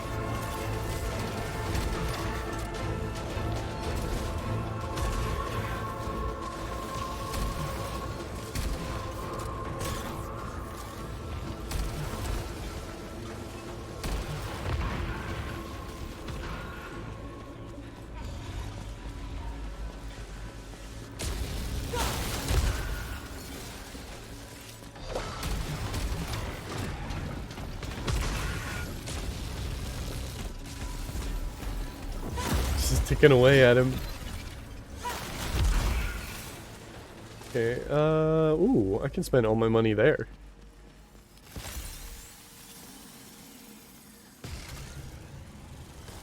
That one's infected.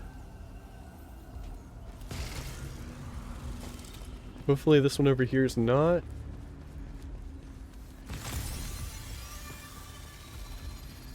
Alright, what was I trying to do? I was trying to spend all my money.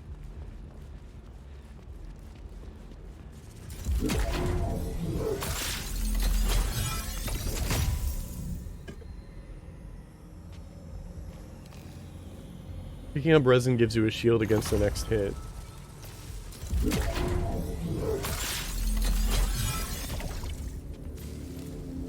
Melee kills reduce alt fire. Keep it coming. Detaches a random parasite and recycles it. Okay, that was the first lame one, so I'm gonna stop there.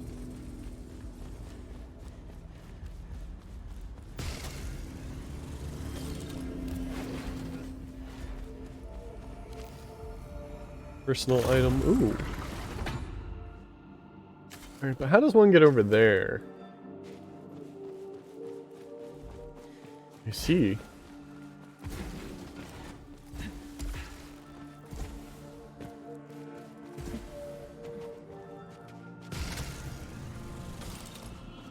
One does not simply fly.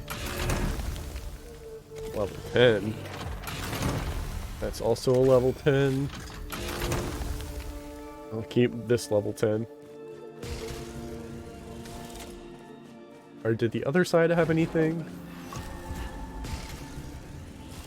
And then I think I'm good to move on. No, the other side doesn't even have an opening.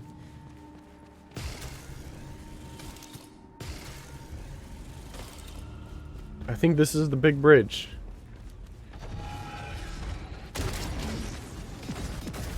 Hope it is.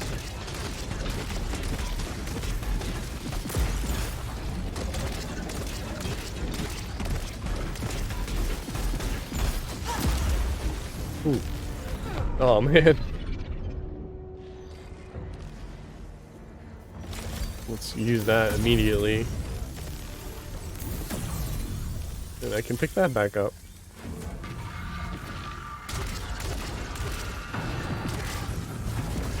Alright, let me head toward the bridge. It says there's water around here.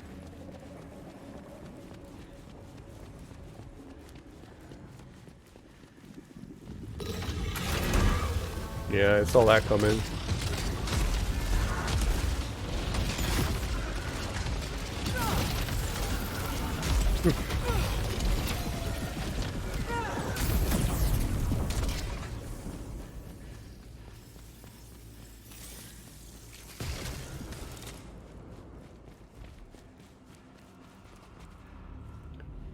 Where is that even? Where would I use that from?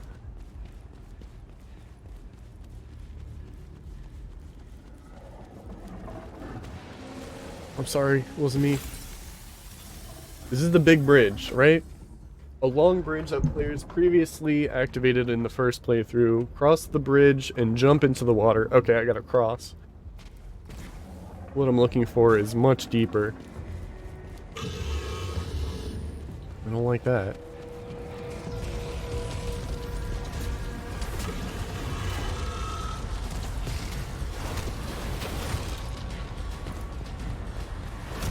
Ow. There's the water. Oh, they found me. There it is, too. Oh, I really hope. Okay, I got the watch. I can revive. This is bad, but not so bad.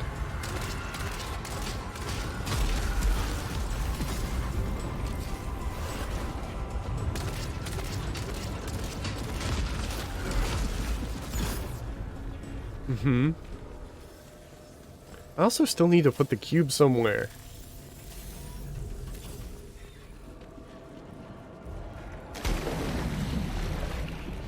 Alright, this is it. The light won't dim now. That's half of them. I'm not exactly sure. Like, I could just restart the run and go to the new area, which I might do. But I would like to place the cube somewhere too.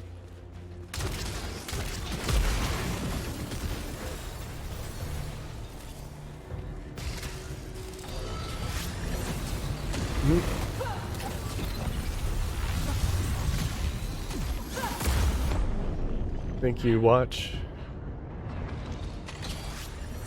for delaying my death just a little bit.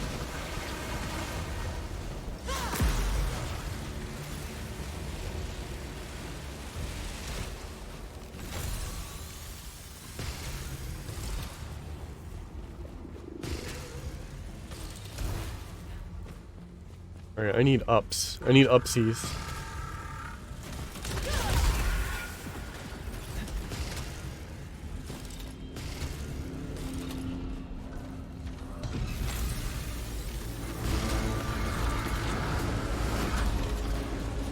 Alright, how fast can I get up here without consequence? Ooh, jumped right into that.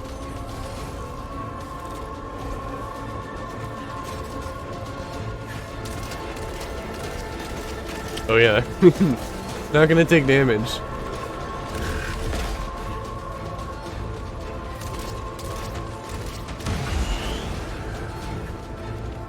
Oh, I can put the cube in here.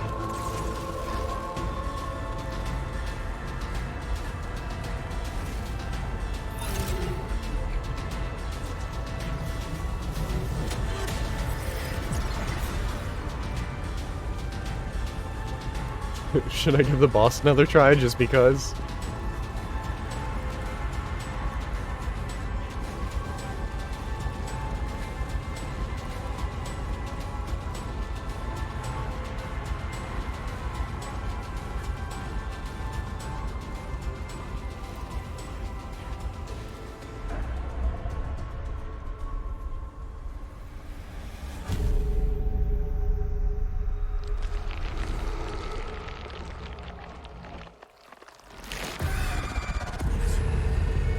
After collecting the 6 fragments, I have to return to the house.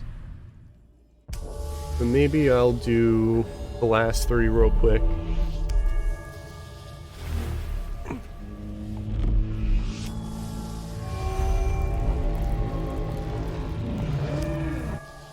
Sorry, boy. Time for me to go.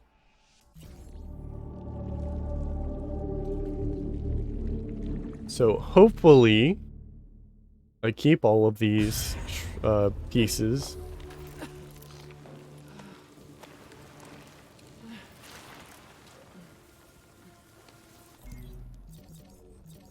Equipment status. There they are. Sun fragments. Alright. Now I can work on Echoing Ruins Sunface fragment. Features a room with hazardous water and a locked door on the other side. This Sunface fragment is a straightforward find. Simply cross the hazardous water and the fragments in front of the locked door. That one should be straightforward to find.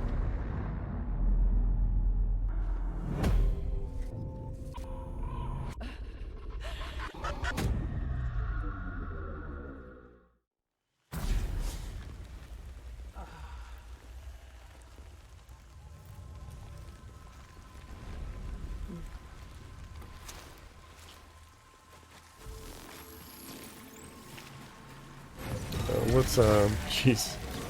Game's ready to start without me.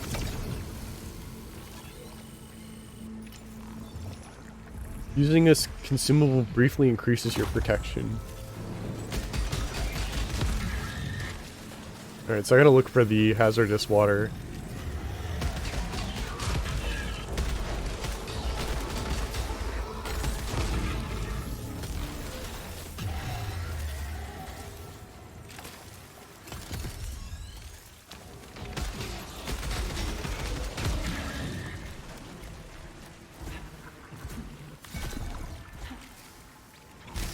Ooh, jeez.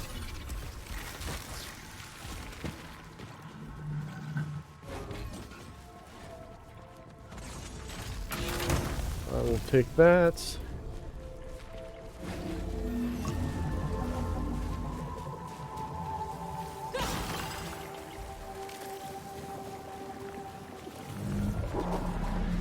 Maybe I can sneak this. Oh, he has a little bit more health than I'm used to.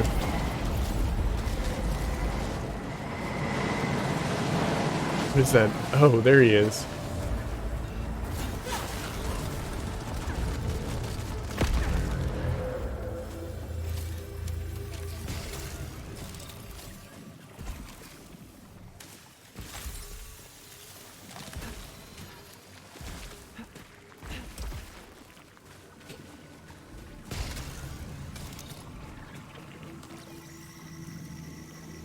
Gonna figure out what my alt fire is while I wait for this to play out.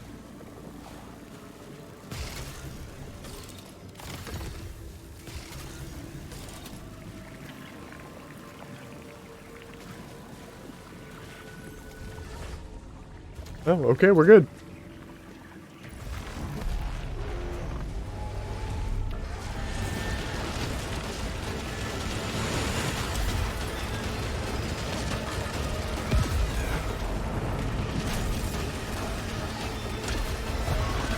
Jeez, he just phased through.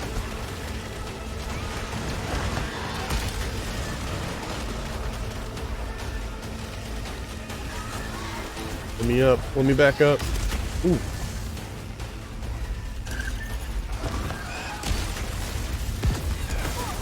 Did that bounce away from him?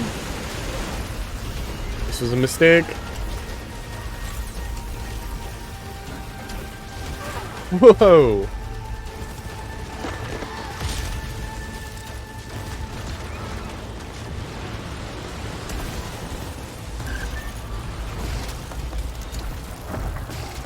Whoa, I didn't think he would jump. I thought he was jumping down.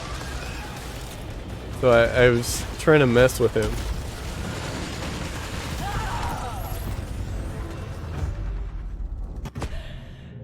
How embarrassing.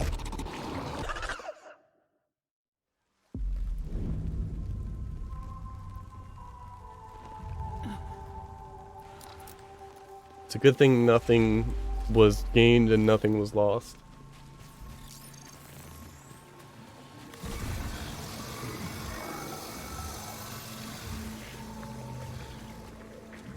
Did I not get anything? That thing ate my quarters. Always changing. Always trapped. Every way out is another cycle.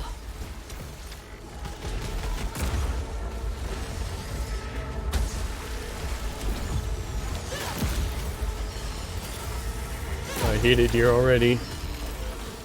Take me back to the last loop.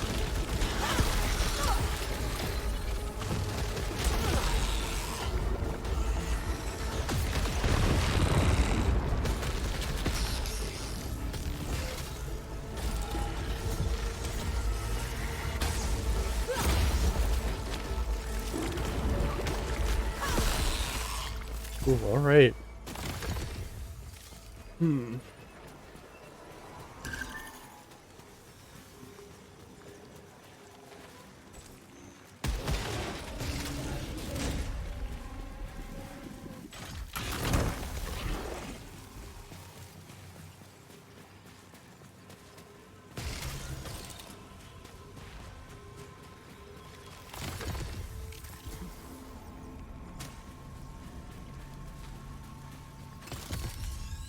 There's one in the corner here.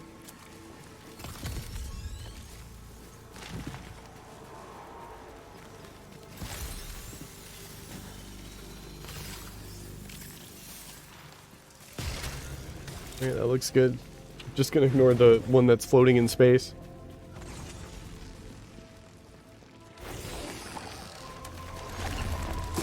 Oh, that's why I was having trouble with this gun. It's the chargy one. I wasn't holding it.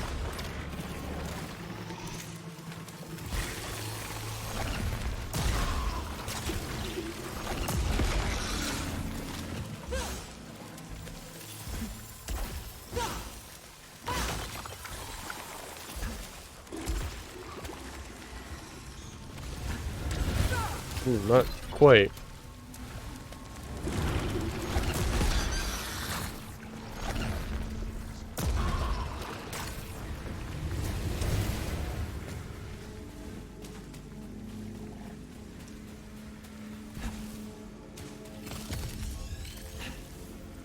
Not much here.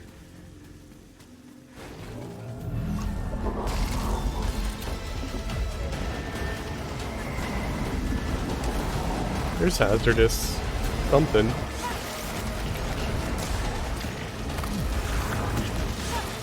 Wait, why does he have more health than the others?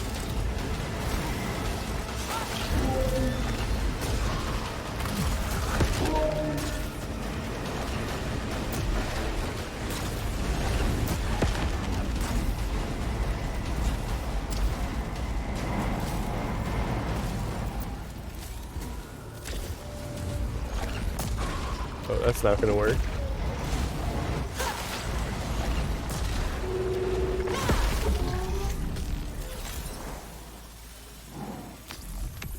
Okay, let's try this again.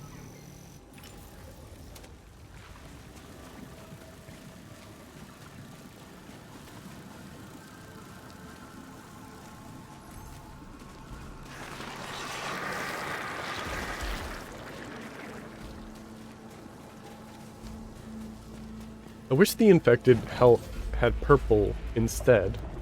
Because there's all these times I see health on the ground, but I don't really want to interact with it. Nope.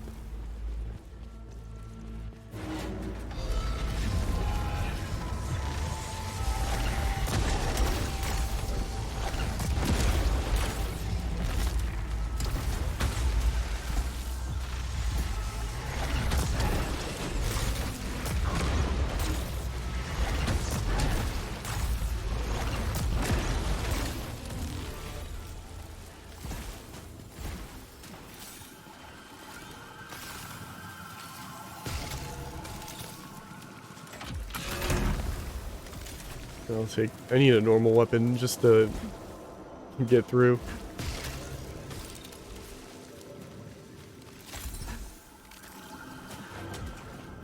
Hazardous water? Not the right kind. Oh, this. I don't think this is it. Does not fit the description just yet. A room with hazardous water and a locked door on the other side.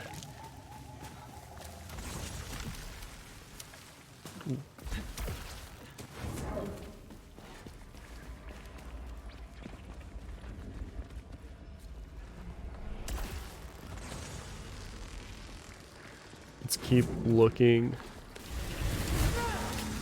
That's not what I was expecting.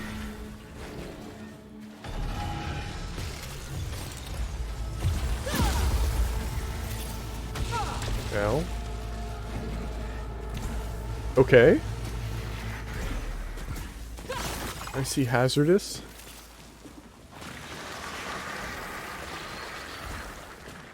With a locked door on the other side. I don't think this is it. Nor am I willing.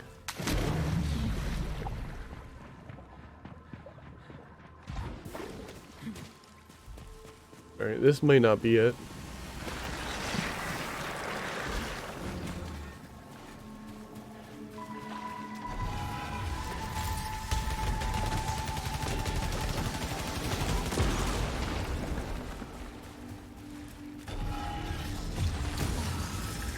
Please move. Please move. That sucks.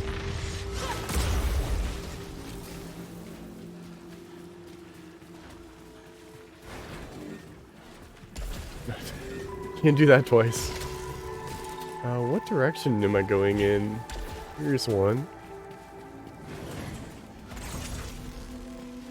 I don't have any ether for that.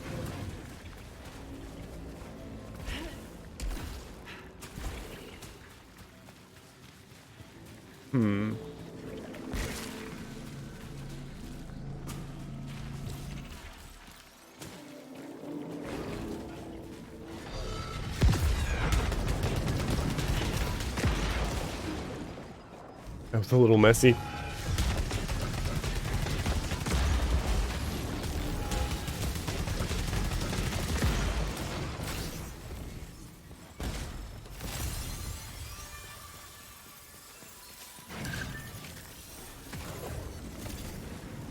Here's something.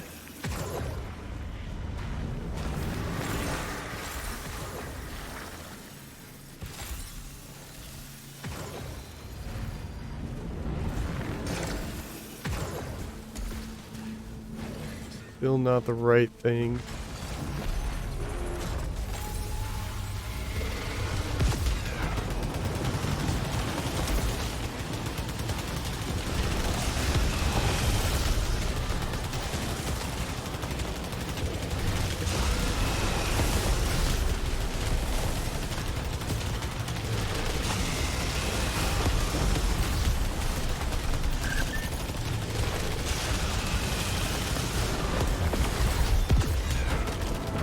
Man, my aim has not been good with that alt fire.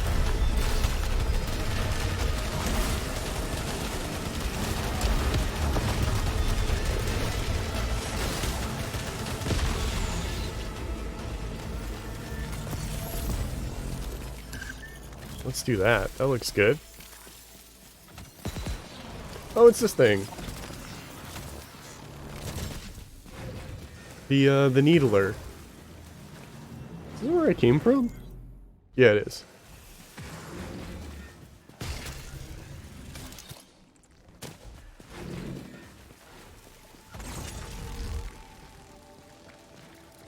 Alt fire augmentation. I'm gonna not do that. That's not what I need right now. Oh, let's fast travel.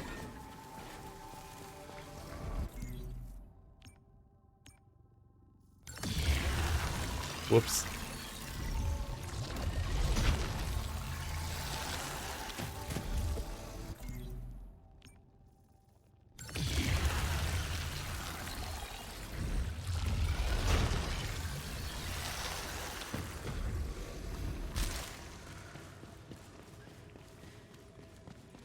I think there's a little bit more to the boss room too. So like I could open the door and look around. But I think it would say that it's located in there.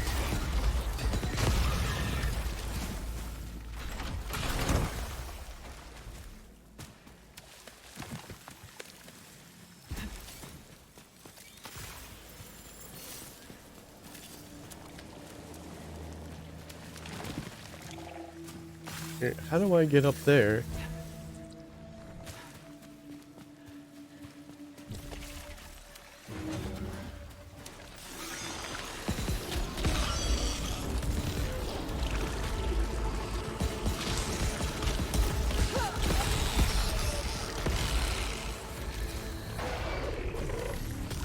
Oh, jeez.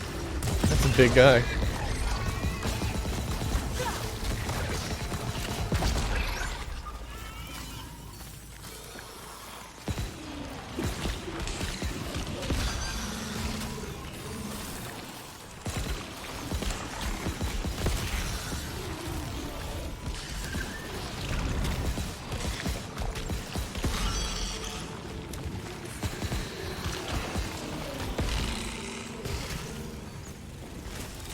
Oh, they have to come back. I didn't realize that.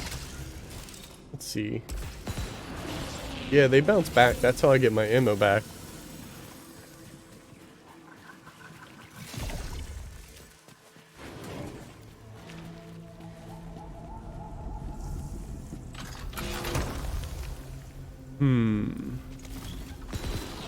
That's the same thing.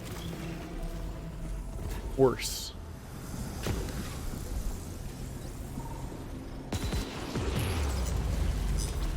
Yeah, this was a dead end. Hmm.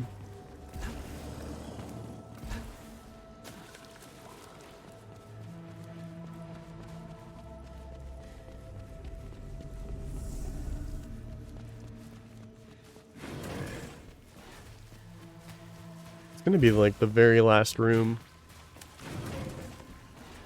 I can feel it.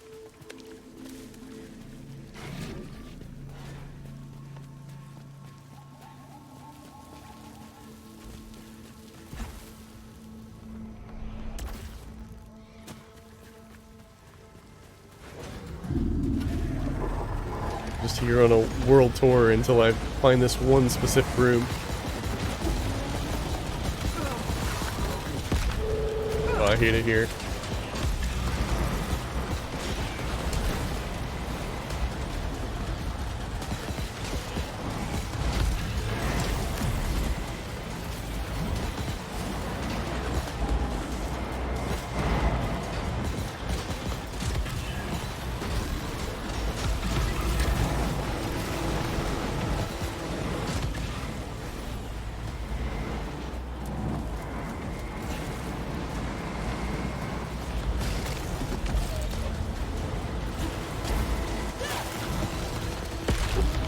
If you land your marks, you do a ton of damage, but trying to pick those guys off in the air is another thing.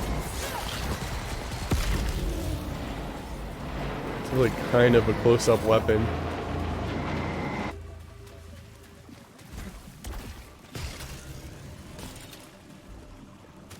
Alright, I'm still looking for hazardous water.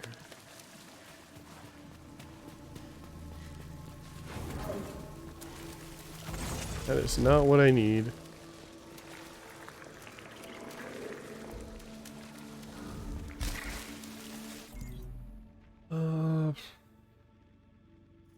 Can't be the star door, can it? 'Cause that's gonna get me killed.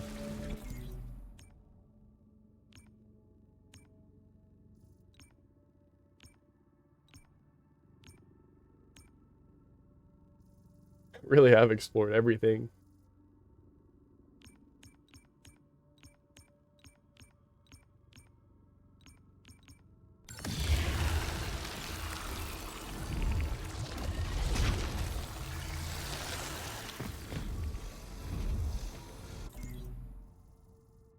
Alright, there's my ship.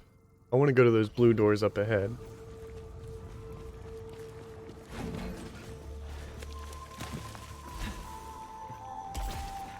Nope.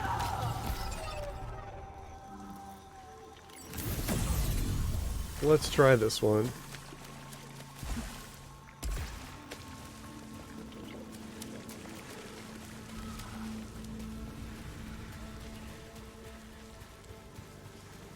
I guess I can pull up the video that I saved so I can see what the area looks like.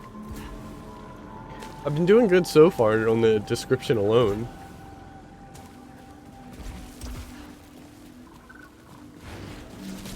Here's hazardous and a locked door. I think this is my place. Yeah, here we go.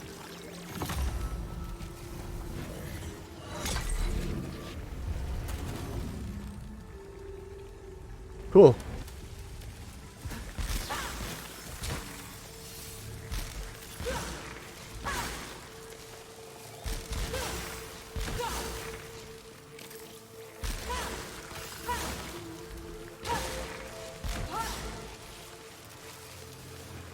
Either fills one slot or does damage. I don't want to mess with that right now.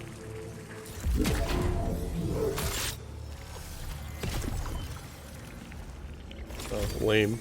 Okay.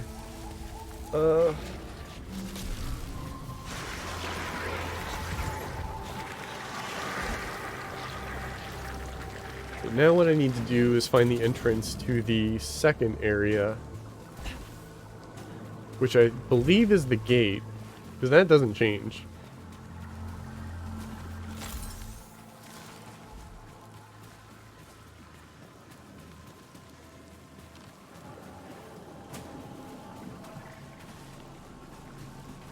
Is this a body?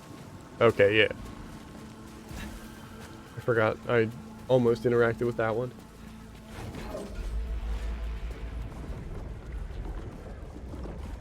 I don't even know if I found the entrance to the gate in this area.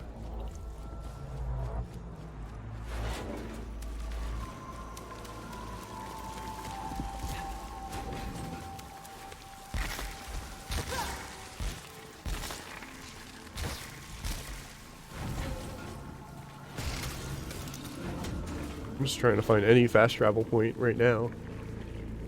Here we go.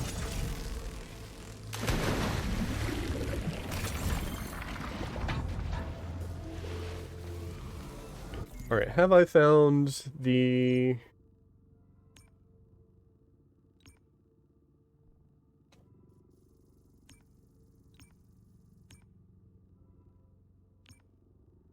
Got a little disc above it.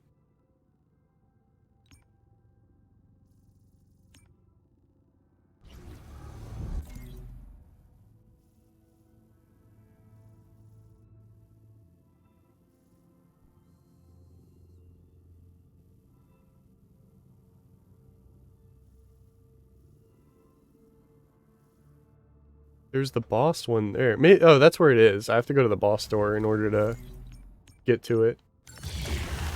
It's all coming back to me, because then I make the choice.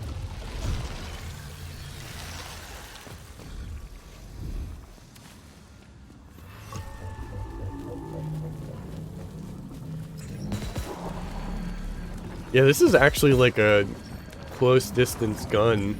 Or it like does more damage when you're closer. It's really cool.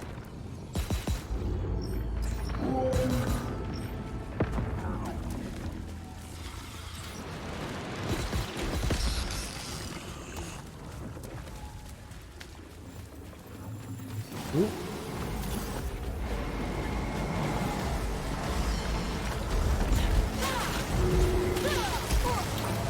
I'm just going. No brakes. Alright, I believe it is this side. Nope, that's the final area.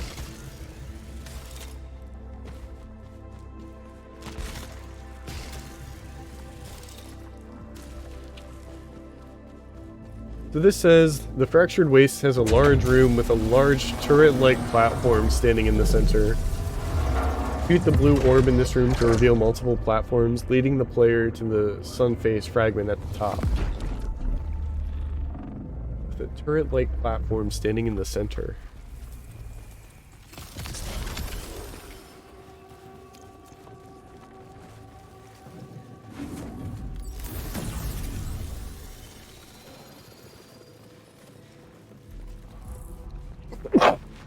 Excuse me.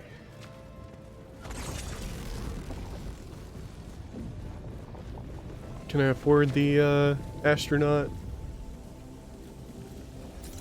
Because these areas are actually pretty tough. I need some lifesteal. I hope I can find the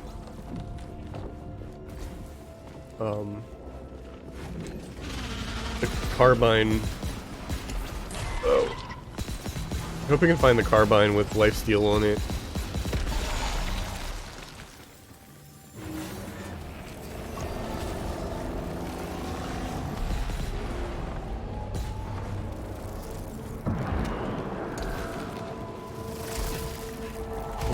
Jeez. Did I die?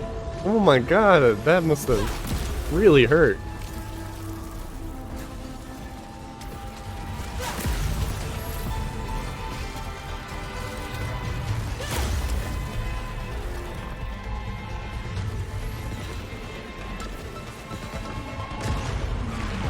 Oh, the disco ball.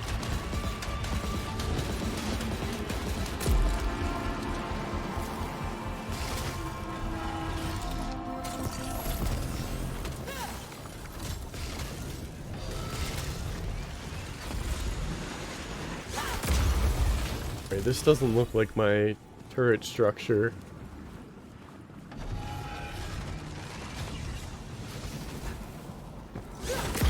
This is the first time I don't think I have a good description. You have a carbine with lifesteal in here? No. Pretty good reward, though.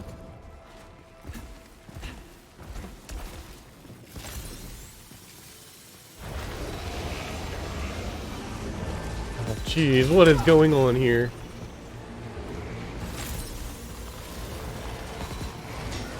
This is not the gun for this room.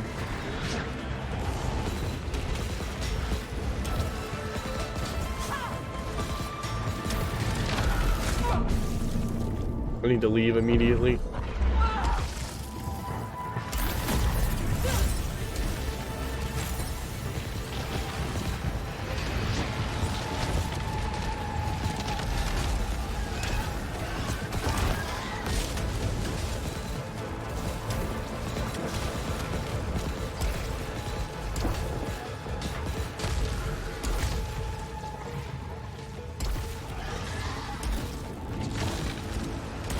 Let's try. Oh. If I can get them when they're close enough. Why am I stuck? I got stuck in the corner. Oh, man.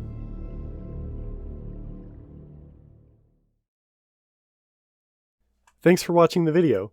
If you want to see more like it, please consider liking, commenting, and subscribing. I also stream on Twitch at twitch.tv/RyanBeardy. Follow me on Twitter at RyanBeardy.